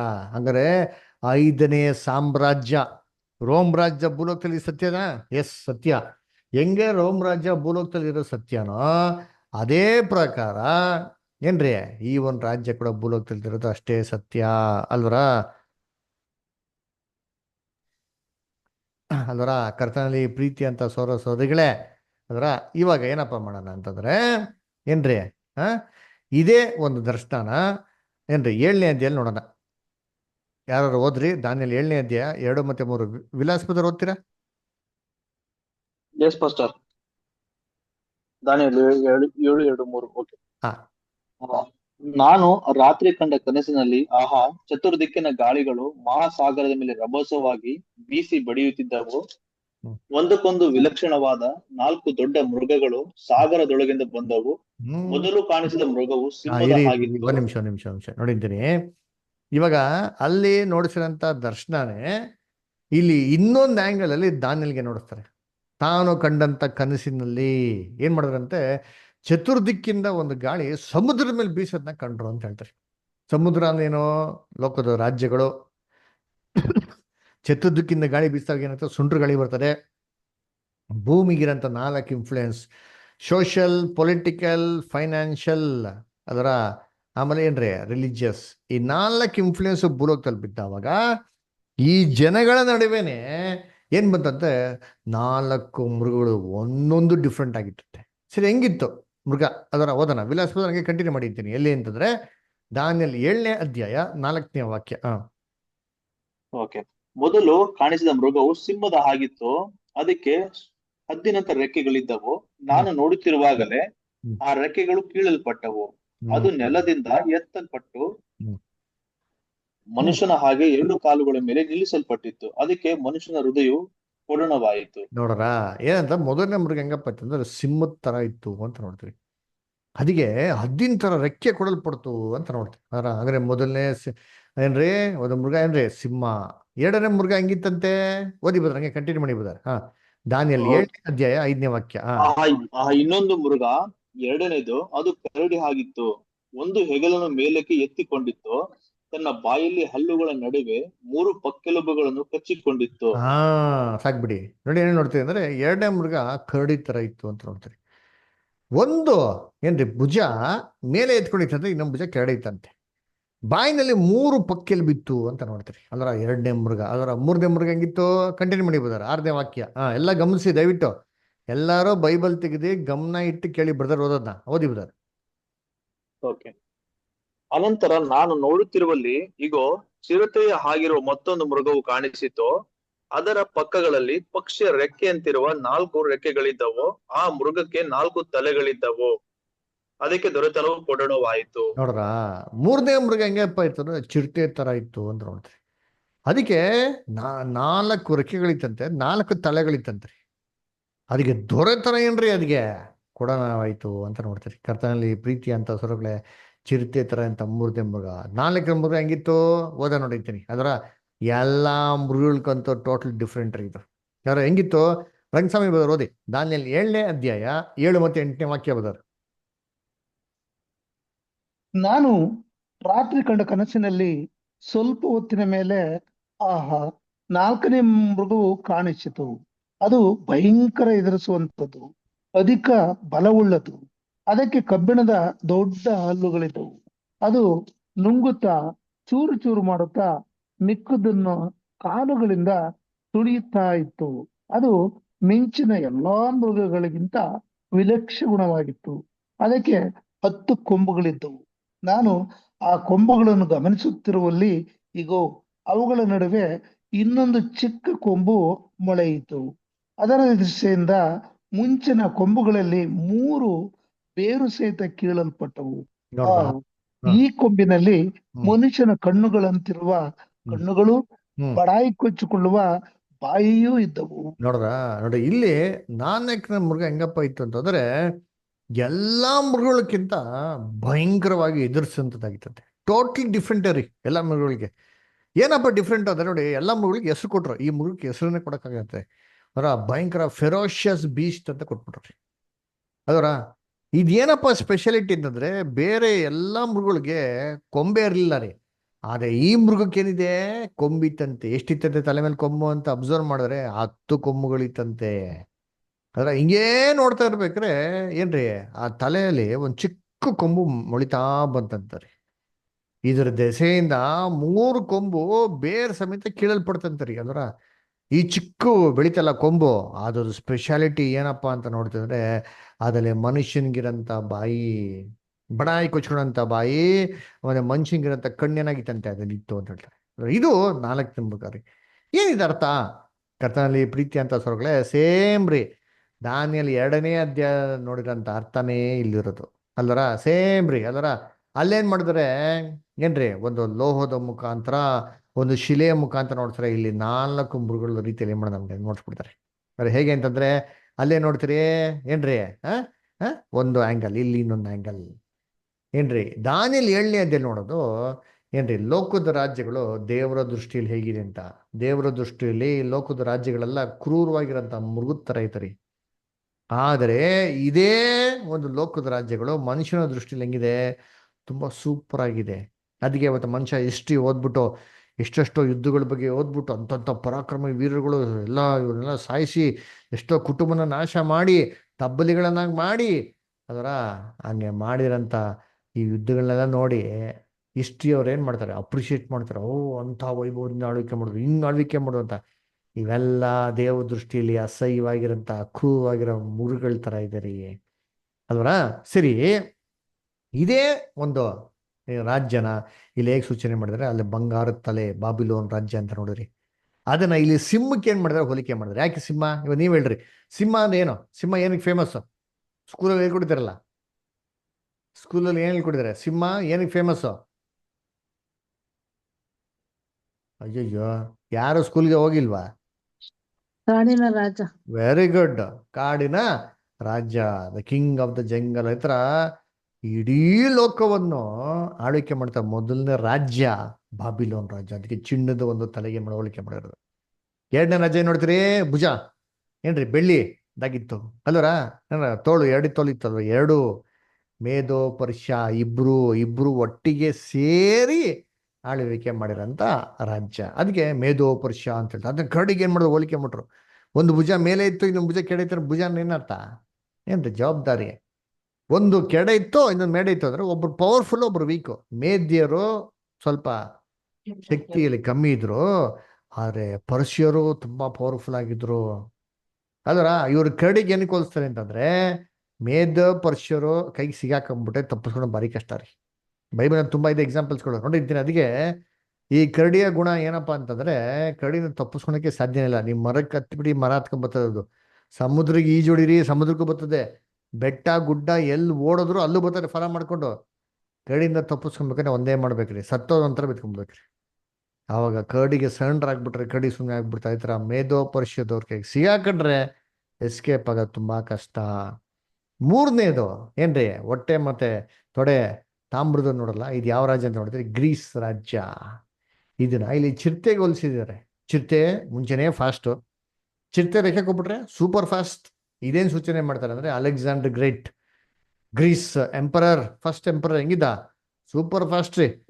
ಏನ್ರಿ, ಅವನು 23 ವಯಸ್ಸಲ್ಲಿ ಇಡೀ ಲೋಕನೇ ಕಾನ್ಕರ್ ಮಾಡ್ಕೊಂಬಿಟ್ರು. ಇಡೀ ಲೋಕಕ್ಕೆ ಚಕ್ರಾಧಿಪತಿ ಅವನು. 32 ವಯಸ್ಸಲ್ಲಿ ಸತ್ಯ ಹೋಗ್ಬಿಡ್ತಾನ್ರಿ ಅವನು. ಅದರ ಅಂಥ ಒಂದು ಪವರ್ಫುಲ್ ಆಗಿರೋಂಥ ಎಂಪರರ್ ಅಪ್ಪ ಅಲೆಕ್ಸಾಂಡರ್ ಗ್ರೇಟ್. ಅದಕ್ಕೆ ಸೂಪರ್ ಫಾಸ್ಟ್ ಸೂಚನೆ ಮಾಡಕ್ಕೆ ಇಲ್ಲಿ ಚಿರತೆಗೆ ಹೋಲಿಕೆ ಮಾಡಿದ್ರು. ವಿತ್ತು ರೆಕ್ಕೆ. ತಲೆಗೇನಿತ್ತು? 4 ತಲೆ ಇತ್ತು. ಏನಿದು? ಅವನ ಸೇನೆಗೆ 4 ಚಕ್ರಾಧಿಪತಿಗಳಿದ್ರು, ಅವನ್ ಬೆಸ್ಟ್ ಫ್ರೆಂಡ್ಸ್. ಅದನ್ನ ಸೂಚನೆ ಮಾಡೋದು. ಆಮೇಲೆ ಇಲ್ಲಿ ಕಬ್ಬಣದ ಕಾಲ ಅಂದ್ರೆ ರೋಮ್ ರಾಜ್ಯ ಅಂತ ನೋಡಿದ್ರೆ, ಅದರ ಆ ರೋಮ್ ರಾಜ್ಯನೇ ಕ್ರೂರವಾಗಿಂತ ಮೃಗಕ್ಕೆ ಮಾಡೋದು, ಹೋಲಿಕೆ ಮಾಡೋದು. ಅಲ್ಲೇನ್ ಮಾಡಿದ್ರಿ? ಪಾದದಲ್ಲಿ ಎಷ್ಟಿತ್ತು? ಜೇಡಿ ಮಣ್ಣು ಮತ್ತೆ 10 ಬೆಳ್ಳುಗಳು ಅಲ್ವರ. ಇಲ್ಲಿ ಏನಾಗಿದೆ ಅಂತೆ? ತಲೆ ಮೇಲೆ ಎಷ್ಟು ಕೊಂಬುಗಳು? 10 ಕೊಂಬುಗಳು. ನೋಡ್ರ ಹೆಂಗಿದೆ? ಸೇಮ್ ಅದರ. ಈ 10 ಕೊಂಬುಗಳನ್ನೇನು? ಅದನ್ನ ದಾನಿಯಲ್ಲು ನಮ್ಗೆ ಅರ್ಥ ಹೇಳ್ತಾರೆ. ಎಲ್ಲಿ ಹೇಳ್ತಾರೆ? ದಾನಿಯಲ್ 7ನೇ ಅಧ್ಯಾಯ 24ನೇ ವಾಕ್ಯ. ಪುಷ್ಪಲತಾ ಅಷ್ಟು ಓದ್ತೀರಾ? ಆ 10 ಕೊಂಬುಗಳ ವಿಷಯವೇನೆಂದರೆ, ಆ ರಾಜ್ಯದಲ್ಲಿ 10 ಮಂದಿ ಅರಸರು ಉಂಟಾಗುವರು. ನೋಡ್ರ ಎಷ್ಟು ಲೀನ ಕೊಡ್ತಾ ಹೊಣಿತೀನಿ. 10 ಕೊಂಬು ಅಂತಂದ್ರೆ 10 ಅರಸರು ಉಂಟಾಗ್ತಾರೆ. ಅಲ್ಲಿ ನೋಡ್ತೀರಿ ಏನ್ರಿ? ಒಂದ್ ಚಿಕ್ಕ ಕೊಂಬು ಮೊಳಿತಾ ಬಂತಂತೆ. ಇದ್ರ ದಶೆಯಿಂದ 3 ಕೊಂಬು ಏನಾಗ್ಬಿಡ್ತಂತೆ? ಹೊಟ್ಟೋಗ್ಬಿಡ್ತಂತೆ. ಇದ ಅರ್ಥ ಏನು? ನಾನು ಅಲ್ಲೇ ಹೇಳ್ತಾರೆ, ಮುಂದಕ್ಕೆ ಓದಿಷ್ಟ ಕಂಟಿನ್ಯೂ ಮಾಡಿ. ಅವರ ತರುವಾಯ ಮತ್ತೊಬ್ಬನು ತಲೆದೋರುವನು. ಅವನು ಮುಂಚಿನ ಅರಸನಿಗಿಂತ ವಿಲಕ್ಷಣನಾಗಿ 3 ಅರಸರನ್ನು ಅದುಮಿ ಬಿಡುವನು. ನೋಡ್ರ, 3 ಅರಸರನ್ನು ಅದುಮಿ ಬಿಡುವನು. ಇವನ್ಗೆ ಏನಿತ್ತಂತೆ? ಬಡಾಯಿ ಕೊಚ್ಕೊಂಡಂತ ಒಂದು ಬಾಯಿ ಇತ್ತು, ಮನುಷ್ಯನ್ ಕಣ್ಣಿತ್ತಲ್ಲ. ಇದೇನಂತೆ? ಎಲ್ಲಾರ್ಕಿಂತ ಡಿಫ್ರೆಂಟ್ ಅಂತ ಇವನು. ಇದು ಯಾರು? ಇದೇ ಪೇಪಸಿ ಸಿಸ್ಟಮ್. ಪೋಪಿನ ಆಳ್ವಿಕೆನ ರೋಮನ್ ಕ್ಯಾಥಲಿಕ್ ಸಭೆ ನೋಡ್ಸೋದು. ಇಲ್ಲಿ ಕಂಟಿನ್ಯೂ ಮಾಡಿ, ಅರ್ಥ ಎಲ್ಲ ಹೇಳ್ತಾರದು. ಪರಾತ್ಪರನಿಗೆ ವಿರುದ್ಧವಾಗಿ ಕೊಚ್ಚಿಕೊಂಡು ಪರಾತ್ಪರನ ಭಕ್ತರನ್ನು ಸವೆಯಿಸಿ ಕಟ್ಟಳೆಯ ಕಾಲಗಳನ್ನು ಧರ್ಮ ವಿಧಿಗಳನ್ನು ಮಾರ್ಪಡಿಸಲು ಮನಸ್ಸು ನೋಡ್ರ, ಕಟ್ಟಳೆಯ ಧರ್ಮ ವಿಧಿಗಳನ್ನು ಮಾರ್ಪಡಿಸಿ ಪರಾತ್ಪರ ವಿರುದ್ಧವಾಗಿ ಮಾತಾಡ್ತಾರೆ ಅಂತಂದ್ರೆ ಅಲ್ಲರ. ಹೆಂಗೆ ಪರಾತ್ಪರ ವಿರುದ್ಧ ಮಾತಾಡ್ತಾರೆ ಅಂದ್ರೆ, ಬೈಬಲ್ ನಲ್ಲಿ ಇಲ್ದಿರಂತೆ ಎಲ್ಲಾ ಬೋಧೆಗಳನ್ನ ಹೇಳಿ ದೇವ್ರ ವಿರುದ್ಧವಾಗಿ ಏನ್ ಮಾಡಿದ್ರು? ಮಾತಾಡಿದ್ರು. ಬೈಬಲ್ ನಲ್ಲೇ ಎಷ್ಟೋ ವಿಚಾರಗಳು ಏನ್ ಮಾಡ್ಬಿಟ್ರು ಗೊತ್ತೇ? ಅವರು ಬದಲಾವಣೆ ಮಾಡ್ರಿ. 3 ರಾಜ್ಯವನ್ನು ಬೇರೆ ಸಮೇತ ಕಿತ್ತಾಕ್ಬಿಟ್ರು ಅಲ್ವರ. ಕರ್ತನಲ್ಲಿ ಪ್ರಿಯಗಳಾದ ಯಾವ ರಾಜ್ಯಗಳು ಅಂದ್ರೆ, ಎರುಲಿ, ಈಸ್ಟರ್ನ್ ಎಕ್ಸಾಕೇಟ್ ಮತ್ತು ಆಸ್ಟ್ರೋಗಟ್ಸ್ ರಾಜ್ಯವನ್ನು ಬೇರೆ ಸಮೇತ ನಾಶ ಮಾಡಕ್ಕಿದ್ಮೇಲೆನೆ ಪೋಪ್ ಆಡಳಿತ ಮಾಡಕ್ಕೆ ಶುರು ಮಾಡ್ದ. ಹೆಂಗೆಲ್ಲ ಆಡಳಿತ ಮಾಡ್ದ ಅಂತಂದ್ರೆ ಅಲ್ಲಿ ಏನ್ ಹೇಳ್ತಾರೆ ಅಂತಂದ್ರೆ, ಏನ್ರಿ? ಮನುಷ್ಯನ್ಗಿರಂತ ಕಣ್ಣು ಜ್ಞಾನ, ಕಣ್ಣು ಜ್ಞಾನ ಅಲ್ವರ. ಬಾಯಿ ಅಂತಂದೇನ್ರಿ? ಹೇಳ್ತಲ್ಲ, ಅಯ್ಯೋ ಬಾಯಿ ಜಾಸ್ತಿ ಅಂದ್ರೆ ಏನರ್ಥ? ಮಾತು. ಇವ್ರ ಮಾತುಗಳು ಹೆಂಗಿದೆ ಅಂತಂದ್ರೆ ಪರಾತ್ಪರ ವಿರುದ್ಧವಾಗಿ ಮಾತಾಡೋರಂತ್ರಿ. ಕರ್ತನಲ್ಲಿ ಪ್ರೀತಿ ಅಂತ ಹೊರಗಡೆ ಬೈಬಲ್ ಇಲ್ರಂತ ಎಲ್ಲ ಉಪದೇಶಗಳ್ರಿ. ಆ ಕಾಲದಲ್ಲಿ ಹೆಂಗ್ ಗೊತ್ತಾ ಮಾಡಿದ್ರು? ಏನ್ರಿ? ಬೈಬಲ್ ಯಾರ ಮುಟ್ಟಂಗಿಲ್ಲ ರೀ. ಬೈಬಲ್ ಇದ್ದಿದ್ದು ಲ್ಯಾಟಿನ್ ಭಾಷೆಯಲ್ಲಿ. ಬೈಬಲ್ ಮುಟ್ಟಿದ್ರೆ ಕೈ ಕತ್ತರಿಸಾಕ್ಬಿಡೋರು. ಇಲ್ಲ ಅಂದ್ರೆ ಜೀವಂತವಾಗಿ ಹೋಗಿ ಕಂಬ ಕಟ್ಟಿ ಸುಟ್ಟಾಕ್ಬಿಡೋರಿ ಬೈಬಲ್ ಮುಟ್ಟಿದ್ರೆ. ನಾನು ಹೇಳ್ತಾ ಇರೋದು ಏನ್ರಿ? ಏನೋ ಯಾರೋ ಬೇರೆ ಧರ್ಮದವ್ರು ಮಾಡ್ತಾ ಇರಲ್ಲ. ಕ್ರೈಸ್ತವರು ಎನಿಸಿಕೊಂಡಂತ ಪೇಪಸಿ ಸಿಸ್ಟಮ್, ರೋಮನ್ ಕ್ಯಾಥಲಿಕ್ ಸಿಸ್ಟಮ್ ಕ್ರೈಸ್ತವ್ರಿಗೆ ಏನಾಯ್ತು ಇದು ಮಾಡೈತೆ ನೋಡಿದ್ವಿ. ಅದ್ರ ಆಮೇಲೆ ಏನು ಮಾಡ್ಕೊಂಡು ರೋಸರಿ ಇಟ್ಕೊಂಡು ಏನು ಜಪ ಮಾಡೋದು. ಏಸುಗೂ ಸೆಲ್ಲ ಕೊಟ್ಟು ರೋಸರಿನ ಜಪ ಮಾಡುತ್ತಾ ಹೇಳಿದ್ನೇ ಹೇಳ್ಬಿಡಿ ಅನ್ಯಾನಿಗೆ ಹೇಳ್ತಾ ಅಂತ ಏಸುಗೂ ಹೇಳ್ಕೊಡ್ತಾರೆ. ರೋಸ್ ಇಟ್ಕೊಂಡು ಜಪ ಮಾಡೋದು ಹೇಳ್ಕೊಡ್ತಾರೆ. ಆಮೇಲೆ ಏನ್ರಿ ಮಾಡೋದು? ಓ ಹೋಪ್ ಏನು ಗೊತ್ತ ಹೇಳ್ತಾ ಇದ್ರು, ನನ್ನ ಮಾತನ್ನು ಕೇಳಲ್ಲ ಅಂತಂದ್ರೆ ಏನು ಮಾಡ್ತೀನಿ, ನೀವು ಹಿಂಗೆ ಎಡ ಕೈನಲ್ಲಿ ಹಿಂಗೆ ಅಂದ್ಬಿಟ್ರೆ ನೀವು ನರ್ಕ ಕೊಟ್ಟಾಗ್ತೀರಾ, ರೈಟ್ ಹ್ಯಾಂಡಲ್ಲಿ ಹಿಂಗೆ ಅಂದ್ಬಿಟ್ರೆ ಎಲ್ಲ ಆಶೀರ್ವಾದ ಪರ್ಲ ಕೊಟ್ಟಾಗ್ತೀರಾ ಅಂತ. ಆಕಲ್ಲ ಮೂಢನಂಬಿಕೆ ಅಲ್ವಾ? ಎಲ್ಲ ಜ್ಞಾನ ಇಲ್ವಲ್ಲ, ಏನಿಲ್ವಲ್ಲ. ಅಲ್ಲರ ಅದಕ್ಕೆ ಏನು ಮಾಡಿ ಜನಗಳು ಇವ್ರೆಲ್ಲ ನಂಬಿಡೋರು, ಪೋಪಿಗೆ ಅಂದ್ಬಿಟ್ಟು ಲೆಫ್ಟ್ ಹ್ಯಾಂಡ್ ನಡ್ಕೊಂಡು ಹೋಗ್ಬಿಡ್ತೀರಪ್ಪ, ರೈಟ್ ಹ್ಯಾಂಡ್ ಸ್ವರ್ಗ ಕೊಟ್ಟೋಗ್ತೀರಿ ಅಂತ ಅಂದ್ಬಿಟ್ಟು. ಆಮೇಲೆ ಏನು ಮಾಡೋದು? ಚೀಟಿ ಕೊಡೋರಿ, ಪಾಪ ನಿವಾರಣೆ ಚೀಟಿ ಅಂತ ಹೇಳ್ತಾರೆ. ಇಂಗ್ಲೀಷಲ್ಲಿ ಇಂಟೆಲಿಜೆನ್ಸಸ್ ಅಂತ ಹೇಳ್ತಾರೆ. ಏನದು ಅಂದರೆ ಏನ್ರಿ, ಏನೋ ಪಾಪ ಮಾಡಿಬಿಟ್ರೆ 10 ರೂಪಾಯಿ ಕೊಟ್ಟು ಚೀಟಿ ತೊಗೊಂಡ್ಬಿಟ್ರೆ ದೇವರು ಪಾಪನೆಲ್ಲ ಪರಿಹಾರ ಮಾಡಿಬಿಡ್ತಾರೆ, ಸೀದಾ ಪರ್ಲೋಕಕ್ಕೆ ಹೋಗ್ಬಿಡ್ಬೋದು ಅಂತ. ಅಲ್ಲರ ಏನ್ರಿ ಆ ಥರ ನಂಬಿಕೆ ರೀ. ಅದಕ್ಕೆ ನಿಮ್ಮ ತಾತ ಸತ್ತೋಗ್ಬಿಟ್ಟಾರ, ಅಯ್ಯೋ ನರ್ಕದಲ್ಲಿ ಒದ್ದಾಡ್ತಾ ಇದ್ದಾನೆ, ನೀನು 100 ರೂಪಾಯಿ ಹಾಕು ಉಂಡಿಗೆ, ನಿಮ್ಮ ತಾತನ ಆತ್ಮನ ಏನು ಮಾಡ್ತೀರಿ, ನಾವು ಸೀದಾ ಪತ್ರ ಬರ್ಕೊಡ್ತೀರಿ, ಅವನ ಆತ್ಮ ನರ್ಕದಿಂದ ಪರ್ಲೋಕಕ್ಕೆ ಟ್ರಾನ್ಸ್ಫರ್ ಆಗ್ಬಿಡ್ತಾರೆ. ಆಮೇಲೆ ಪಾಪನೆಲ್ಲ ಮಾಡ್ಬಿಟ್ಟು ಹೋಗ್ಬಿಟ್ಟು ಏನು ಮಾಡೋದು, ಕನ್ಫೆಷನ್ ಬಾಕ್ಸಲ್ಲಿ ಓ ಫಾದರ್ ನಾನು ಹಿಂಗೆ ಮಾಡ್ಬಿಡಿ, ಫಾದರ್ ನಾನು ಕ್ಷಮಿಸ್ಬಿಟ್ಟಿದ್ದೆ, ಫಾದರ್ ಕ್ಷಮಿಸ್ಬಿಟ್ರೆ ಪಾಪ ಎಲ್ಲ ಕ್ಷಮಿಸ್ಬಿಡ್ಬಿಡೋದು. ಏಸು ಕ್ರಿಸ್ತನೇ ಬೇಕಾಗಿಲ್ಲ. ಈ ಥರ ದುರ್ಬೋಧನೆಗಳನ್ನ ಬೈಬಲ್ ಇಟ್ಕೊಂಡು ಏನು ಮಾಡೋರು ಹೇಳೋರಂತೆ. ಇದನ್ನು ಯಾರೆಲ್ಲ ಅಪೋಸ್ ಮಾಡಿದ್ರು ಅವ್ರನ್ನೆಲ್ಲ ಸುಟ್ಟಿ ಸಾಯಿಸಾಕ್ಬಿಟ್ರು. ಅದಕ್ಕೆ ಹೇಳಿದ್ರು, ಪರಾತ್ಪರನಿಗೆ ವಿರುದ್ಧವಾಗಿ ಮಾತಾಡಿ ಕಾಲಗಳ ಧರ್ಮವಿಧಿಗಳೆಲ್ಲ ಬದಲಾವಣೆ ಮಾಡಿ ದೇವರ ಭಕ್ತರನ್ನು ಸವಿಸ್ತಾರೆ, ನಾಶ ಮಾಡಾಕ್ತಾರೆ ಅಂತಂದ್ಬಿಟ್ಟು ಅದರ. ಆದರೆ ಇದೆಲ್ಲ ಎಂಡ್ ಆಗ್ಬಿಡ್ತು. ಯಾವಾಗ ಗೊತ್ತಾ ಎಂಡ್ ಆಯ್ತು? ಯಾವಾಗ ನೆಪೋಲಿಯನ್ ಬೋನಾಪಾರ್ಟ್ ಬಂದ್ರಿ ಪೋಪ್ ಪಯ 6ನ ಅರೆಸ್ಟ್ ಮಾಡಿ ಜೈಲಿಗೆ ಕೊಂಡೋಗ್ತಾರೋ ಕೈಗೆ ತಿರ್ಸ್ಬಿಡ್ತಾರೆ, ಸರಪಣಿ ಹಾಕ್ಬಿಟ್ಟು ಊರೆಲ್ಲ ಮೆರವಣಿಗೆ ಮಾಡ್ತಾರೆ ಫ್ರಾನ್ಸಲ್ಲಿ. ಅವಾಗ ಜನಗಳು ಗೊತ್ತಾಗ್ಬಿಡ್ತಾರೆ ಪೋಪ್ ಹೇಳಿದೆಲ್ಲ ಸುಳ್ಳು. ಇವತ್ತು ಕೂಡ ಇದೆ, ಪೇಪರ್ಸ್ ಇದೆ, ಇಲ್ಲ ಅಂತಿಲ್ಲ. ಆದರೆ ಅವ್ನಿಗೆ ಮೊದಲ ಥರ ಪವರ್ ಏನಾಗಿಲ್ಲ, ಇಲ್ಲ. ಅಲ್ಲೇನು ನೋಡಿದ್ರಿ, ಆ ಬಂಡೆಕಲ್ಲಿ ಬಂದು ಹೊಡೆದು ಈ ರಾಜ್ಯನೆಲ್ಲ ಧ್ವಂಸ ಮಾಡ್ಬಿಡ್ತು ಅಂತ. ಇಲ್ಲಿ ಈ ಅರ್ಥ ನೋಡಿ ಎಷ್ಟು ಚೆನ್ನಾಗಿ ಕೊಟ್ಟಿದ್ರು. ಓದನ ಎಲ್ಲಿ ಅಂದರೆ ದಾನಿಯೇಲ್ 7ನೇ ಅಧ್ಯಾಯ 11ನೇ ವಾಕ್ಯ. ದೀಪ ಸಿಸ್ಟರ್ ಓದ್ಬೋದಾ? ಹ್ಮ್.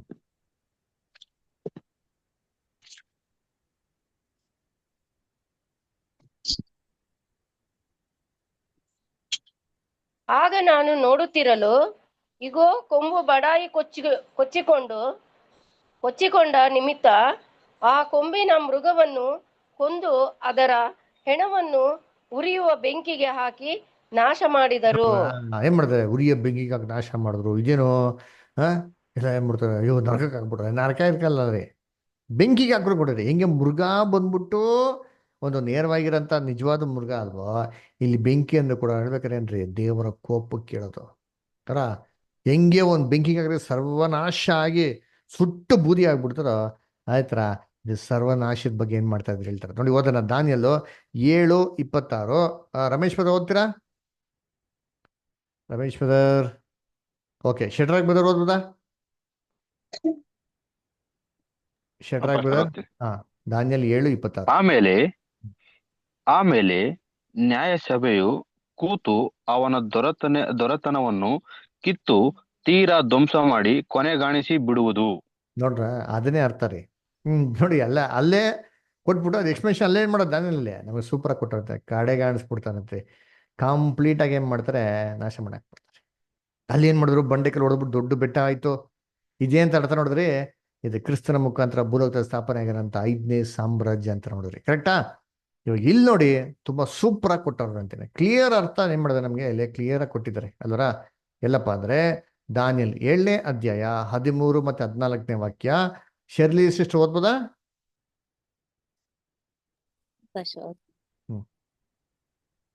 ನಾನು ಕಂಡ ರಾತ್ರಿ ಕನಸಿನಲ್ಲಿ, ಇಗೋ, ಮನುಷ್ಯ ಕುಮಾರನಂತಿರುವನು ಆಕಾಶದ ಮೇಘಗಳೊಂದಿಗೆ ಬಂದು ಆ ಮಹಾವೃದ್ಧನನ್ನು ಸಮೀಪಿಸಿದನು. ಅವನನ್ನು ಆತನ ಸನ್ನಿಧಿಗೆ ತಂದರು. ಸಕಲ ಜನಾಂಗ ಕುಲ ಭಾಷೆಗಳವರು ಅವನನ್ನು ಸೇವಿಸಲೆಂದು ಅವನಿಗೆ ದೊರೆತನವು ಘನತೆಯು ರಾಜ್ಯವು ಕೊಡೋಣವಾದವು. ಅವನ ಆಳಿಕೆಯು ಅಂತ್ಯವಿಲ್ಲದ್ದು, ಶಾಶ್ವತವಾದದ್ದು. ಶಾಶ್ವತವಾದದ್ದು. Very good. ನೋಡ ಎಷ್ಟು ಹೇಳಿದ್ರೆ ಮನುಷ್ಯ ಕುಮಾರ್ ಅಂತಾರೋ ಒಬ್ರು ಯಾರಿದೋ? ನಮ್ಮ ರಕ್ಷಕಂತ ಯೇಸು ಕ್ರಿಸ್ತು. ಯೇಸು ಕ್ರಿಸ್ತನ್ಗೆ ದೇವರು ತನ್ನ ರಾಜ್ಯವನ್ನು ಕೊಡ್ತಂತೆ ಆಡಳಿತ ಮಾಡೋದಿಕ್ಕೆ. ಎಲ್ಲಿ? ಪರಲೋಕದಲ್ಲ. ಭೂಲೋಕದಲ್ಲಿ ಆಡಳಿತ ಮಾಡಕ್ಕೆ ದೇವ್ರ ರಾಜ್ಯವನ್ನು ಯಾರು ಕೊಡ್ತಾರೆ ಅಂತೀರಿ? ಕ್ರಿಸ್ತನ್ಗೆ ಕೊಡ್ತಾರಂತೆ ನೋಡ್ರಿ ಅಂತೀನಿ. ಅಲ್ವರ? ಕ್ರಿಸ್ತನ್ ತಗೊಂಡು ಏನ್ ಮಾಡ್ತಾರೆ? ಓದೋಣ ನೋಡಿದ್ದೀನಿ. ದಾನಿಯಲ್ 7:27. ವಿಲಾಸಪದ ಓದ್ಬೋದಾ? ದಾನಿಯಲ್ 7:27. Yes pastor. ದಾನಿಯೇಲ 7:27. ಆಗ ಅವನ ರಾಜ್ಯ ಪ್ರಭುತ್ವಗಳು ಸಮಸ್ತ ಭೂಮಂಡಲದಲ್ಲಿನ ರಾಜ್ಯಗಳ ಮಹಿಮೆಯು ನೋಡ್ರ, ಅಂದ್ರೆ ಮಾಡ್ಕೊಡ್ರಿ, ಪರಾತ್ಪ ಸಮಸ್ತ ಭೂಮಂಡಲದ ರಾಜ್ಯಗಳು, ಪರಲೋಕದಲ್ಲ ಭೂಲೋಕದಲ್ಲಿ ಅಂತೆಲ್ಲ ರಾಜ್ಯವು, ಸಮಸ್ತ ಜನಾಂಗಗಳು, ರಾಜ್ಯ ಪ್ರಭುತ್ವವು, ಭೂಮಂಡಲದೆಲ್ಲ ರಾಜ್ಯಗಳು, ಮಹಿಮೆಗಳು ಪರಾತ್ಪರನ ಭಕ್ತ ಜನರಿಗೆ ಕೊಡಣವಾಗುವವು. ನೋಡ್ರ, ಆತನ ಕ್ರಿಸ್ತನಿಗೆ ಮಾತ್ರ ರಾಜ್ಯವು ಅಲ್ಲ, ಶಾಶ್ವತ ರಾಜ್ಯ. ನೋಡ್ರ, ಕ್ರಿಸ್ತನಿಗೆ ಮಾತ್ರ ಅಲ್ಲ, ಆತನ ಭಕ್ತರು ಸಭೆಗೂ ಕೂಡ ಕೊಡ್ತಾರೆ. ಹಂಗೆ ಕ್ರಿಸ್ತನು ಸಭೆ ಇಬ್ರು ಸೇರಿ ಆಡಳಿತ ಮಾಡೋದು ಅಂದ್ರೆ. ಆಮೇಲೆ ಕಂಟಿನ್ಯೂ ಮಾಡಿಬೋದು, ಹಂಗೆ ಕಂಟಿನ್ಯೂ ಮಾಡಿ. ಆತನ ರಾಜ್ಯವು ಶಾಶ್ವತ ರಾಜ್ಯ, ಸಕಲ ದೇಶಾಧಿಪತಿಗಳು ಆತನಿಗೆ ಅಧೀನರಾಗಿ ಸೇವೆ ಮಾಡುವರು ಎಂದು ಹೇಳಿದನು. ನೋಡ್ರ, ಆತನ ರಾಜ್ಯ ಶಾಶ್ವತ ರಾಜ್ಯ, ಯಾವತ್ತು ಅಂತ್ಯ ಆಗಲ್ಲ ರೀ. ಇವತ್ತೆಲ್ಲ ಗೌರ್ಮೆಂಟ್ ಇದ್ರೆ 5 ವರ್ಷ, ಇವಾಗ ಕ್ರಿಸ್ತನ ರಾಜ್ಯಗಿನತೆ ಶಾಶ್ವತ ರಾಜ್ಯ, ಸಕಲ ದೇಶಾಧಿಪತಿಗಳು ಎಲ್ಲಾರು ಅದೇನ್ರಿ ಆತನಿಗೆ ಕ್ರಿಸ್ತನಿಗೆ ಸೇವಿಸ್ತದೆ. ಇದು ಯಾವ್ದಪ್ಪ ಅಂದ್ರೆ ಕ್ರಿಸ್ತನ 2ನೇ ಬರುವಿಕೆಯಲ್ಲಿ ಅವ್ರು ಭೂಲೋಕದಲ್ಲಿ ಬರ್ಬೇಕಾದ್ರೆ ಭೂಲೋಕದಲ್ಲಿ ಸ್ಥಾಪನೆ ಮಾಡೋಂಥ ರಾಜ್ಯ. ಕ್ರಿಸ್ತನು ಅವ್ರ ಜೊತೆಗೆ ಸಭೆ ಸೇರ್ಬಿಟ್ಟು ಭೂಲೋಕದಲ್ಲಿ ಆಡಳಿತ ಮಾಡೋಂಥ ರಾಜ್ಯ. ಅದರ ಇದು ಎಷ್ಟನೇ ರಾಜ್ಯ? ಈ 4 ರಾಜ್ಯಗಳಾಗಿದ್ಮೇಲೆ ನೆಕ್ಸ್ಟ್ ಬರೋಂಥ ರಾಜ್ಯನೇ 5ನೇ ಸಾಮ್ರಾಜ್ಯ. ಅದ್ಯಾರ್ದು? ಯಾವುದೇ ಮನುಷ್ಯನ ರಾಜ್ಯ ಅಲ್ಲ, ಪರಲೋಕದಿಂದ ದೇವರು ಭೂಲೋಕದಲ್ಲಿ ಸ್ಥಾಪನೆ ಮಾಡುವಂತ ರಾಜ್ಯ, ಕ್ರಿಸ್ತನ ರಾಜ್ಯ. ಅದಕ್ಕೆ ಯೇಸು ಕ್ರಿಸ್ತ ಪ್ರಾರ್ಥನೆ ಹೇಳ್ಕೊಟ್ರಲ್ಲ. ಯಾರು ಹೇಳ್ತಾರೆ ಯೇಸು ಕ್ರಿಸ್ತನ ಪ್ರಾರ್ಥನೆ? ಯಾರು ಹೇಳ್ತಾರ? ಹೇಳ್ರಿ ನೋಡೋಣ. ಪರಲೋಕದಲ್ಲಿರುವ ನನ್ನ ತಂದೆ, ನಿನ್ನ ನಾಮ ಪರಿಶುದ್ಧ ನೆನೆಸಲ್ಪಡಲಿ, ನಿನ್ನ ನಾಮಕ್ಕೆ ಉನ್ನತ ಸ್ತೋತ್ರ ಉಂಟಾಗಲಿ, ನಿನ್ನ ರಾಜ್ಯವು ಬರಲಿ, ನಿನ್ನ ಚಿತ್ತವು ನಿಮ್ಮ ರಾಜ್ಯವು ಪರಲೋಕದಲ್ಲಿ ಅಂಡರ್ಲೈನ್ ಮಾಡ್ಕೊಟ್ರೆ ಅದೇ ಸಬ್ಜೆಕ್ಟ್. ನಿನ್ನ ರಾಜ್ಯವು ಬರಲಿ, ನಿನ್ನ ಚಿತ್ತ ಪರಲೋಕದಲ್ಲಿ ನೆರವೇರ್ತಿರೋ ಪ್ರಕಾರ ಭೂಲೋಕದಲ್ಲೇ ಆಗ್ಲಿ ನೆರವೇರ್ಲಿ. ಆಯ್ತಾ? ನೋಡಿ ಹೆಂಗೆ ತೊಗೊಂಡಿದ್ದೀನಿ. ಪರಲೋಕದಲ್ಲಿ ದೇವ್ರ ಚಿತ್ತ ಹೆಂಗಿದೆ ಇವತ್ತು? ಕಣ್ಣೀರು, ದುಃಖ, ಗೋಳಾಟ, ಮೋಸ, ವಂಚನೆ, ದರೋಡೆ ಇವೆಲ್ಲ ಪರಲೋಕದಲ್ಲಿ ಐತಾ? ಇಲ್ಲ. ಈ ತರ ಭೂಲೋಕದಲ್ಲಿ ನೆರವೇರ್ಲಿ ದೇವ್ರೆ ಅಂತ ಹೇಳ್ತಾರೆ.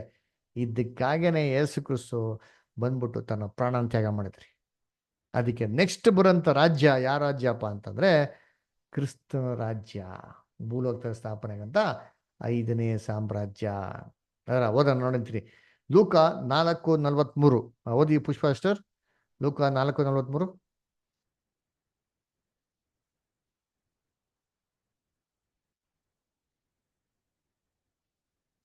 ಓಕೆ, ರಂಗಸ್ವಾಮಿ ಓದ್ತೀರಾ?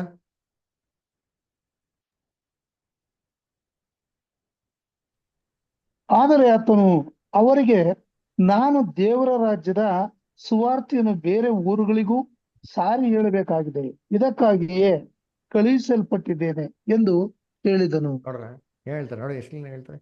ದೇವರಾಜ್ಯ ಸುವಾರ್ತೆನ ನಾನು ಎಲ್ಲಾ ಊರುಗಳಿಗೆ ಹೇಳ್ಬೇಕು, ಇದಕ್ಕಾಗೆ ಕ್ರಿಸ್ತನ್ನ ದೇವ್ರ ಬುಲಕ್ ಕಳಿಸ್ಯಾರೆ. ಅದರಾಗದೆ ಎಷ್ಟು ಇಂಪಾರ್ಟೆಂಟ್ ಇದೆ ದೇವರಾಜ್ಯ ಸುವಾರ್ತೆ. ದಾನಿಯಲ್ 2ನೇ ಅಧ್ಯಾಯ 7ನೇ ಅಧ್ಯಾಯ ಎಷ್ಟೋ ವರ್ಷಗಳ ಮುಂಚೆ ಕ್ರಿಸ್ತನ ಭೂಲೋಕಕ್ಕೆ ಬರೋಕ್ಕಿಂತ ಮುಂಚೆ ಏನ್ ಮಾಡೋದು? ಇಂಥ ರಹಸ್ಯಗಳನ್ನ ದೇವ್ರು ನಮಗೆ ಕೊಟ್ಟಿರ್ಬೇಕಾದ್ರೆ ಇಂಥ ಪಾಠಗಳನ್ನ ನಾವು ತಿಳ್ಕೊಳೋಣ ಅಂತ. ದಯವಿಟ್ಟು ಕರ್ತನಲ್ಲಿ ಪ್ರೀತಿ ಅಂತ ಸೋದರಗಳೇ, ನಮ್ಮ ಯೂಟ್ಯೂಬ್ ಚಾನಲ್ ಯಾರೋ ಸಬ್ಸ್ಕ್ರೈಬ್ ಮಾಡೋದು ದಯವಿಟ್ಟು ಸಬ್ಸ್ಕ್ರೈಬ್ ಮಾಡಿ. ನಿಮ್ಮ ಕ್ರೈಸ್ತ ಸೋದರಗಳೆಲ್ಲರೂ ಇದ್ದಾರೆ, ಫ್ರೆಂಡ್ಸ್ ರಿಲೇಟಿವ್ಸ್ ಎಲ್ಲ ಹೋಗ್ತಾರೆ ಎಲ್ಲ ಕಡೆ. ದಯವಿಟ್ಟು ಅವ್ರಿಗೆಲ್ಲರಿಗೂ ನೀವೇನ್ ಮಾಡಿ, ಶೇರ್ ಮಾಡಿ. ಯಾರ ಈ ಒಂದು ನಮ್ಮ ಯೂಟ್ಯೂಬ್ದು ಲಿಂಕ್ನ ನಿಮ್ಮ ಸ್ಟೇಟಸ್ ಎಲ್ಲ ಹಾಕೊಳ್ಳಿ.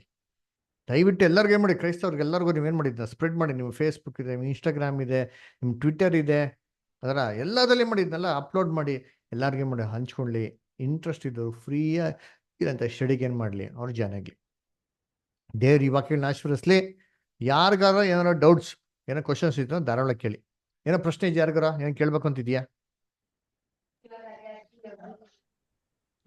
ರಂಗಸ್ವಾಮಿ ಬ್ರದರ್ ಹೇಳಿ. ಏನಿಲ್ಲ brother. Okay, Alex brother, Ramudu brother. No pastor, no doubt. Okay, Anandayya brother, Deepa sister, Pushpalatha sister, ಏನೋ ಡೌಟ್ಸ್ ಇದೆಯಾ? Okay, Ramesh brother, Shadrach brother. ಇಲ್ಲ ಪಾಸ್ಟರ್, ಏನಿಲ್ಲ ಪಾಸ್ಟರ್. ಓಕೆ, ಸಿಸ್ಟರ್, ಏನಿಲ್ಲ ಪರಿಶುದ್ಧ. ಓಕೆ, ವಿಲಾಸ್ ಬ್ರದರ್ ಏನೋ ಡೌಟ್ಸ್ ಇದೆಯಾ? ಇಲ್ಲ ಪಾಸ್ಟರ್, ಇಲ್ಲ. Okay, good. ಹಂಗಾರೆ ಸಂತೋಷ. ಕೊನೆಯದಾಗಿ ಒಂದು ಪ್ರಾರ್ಥನೆ ಮಾಡೋಣ, ಅಂತ್ಯ ಮಾಡೋಣ.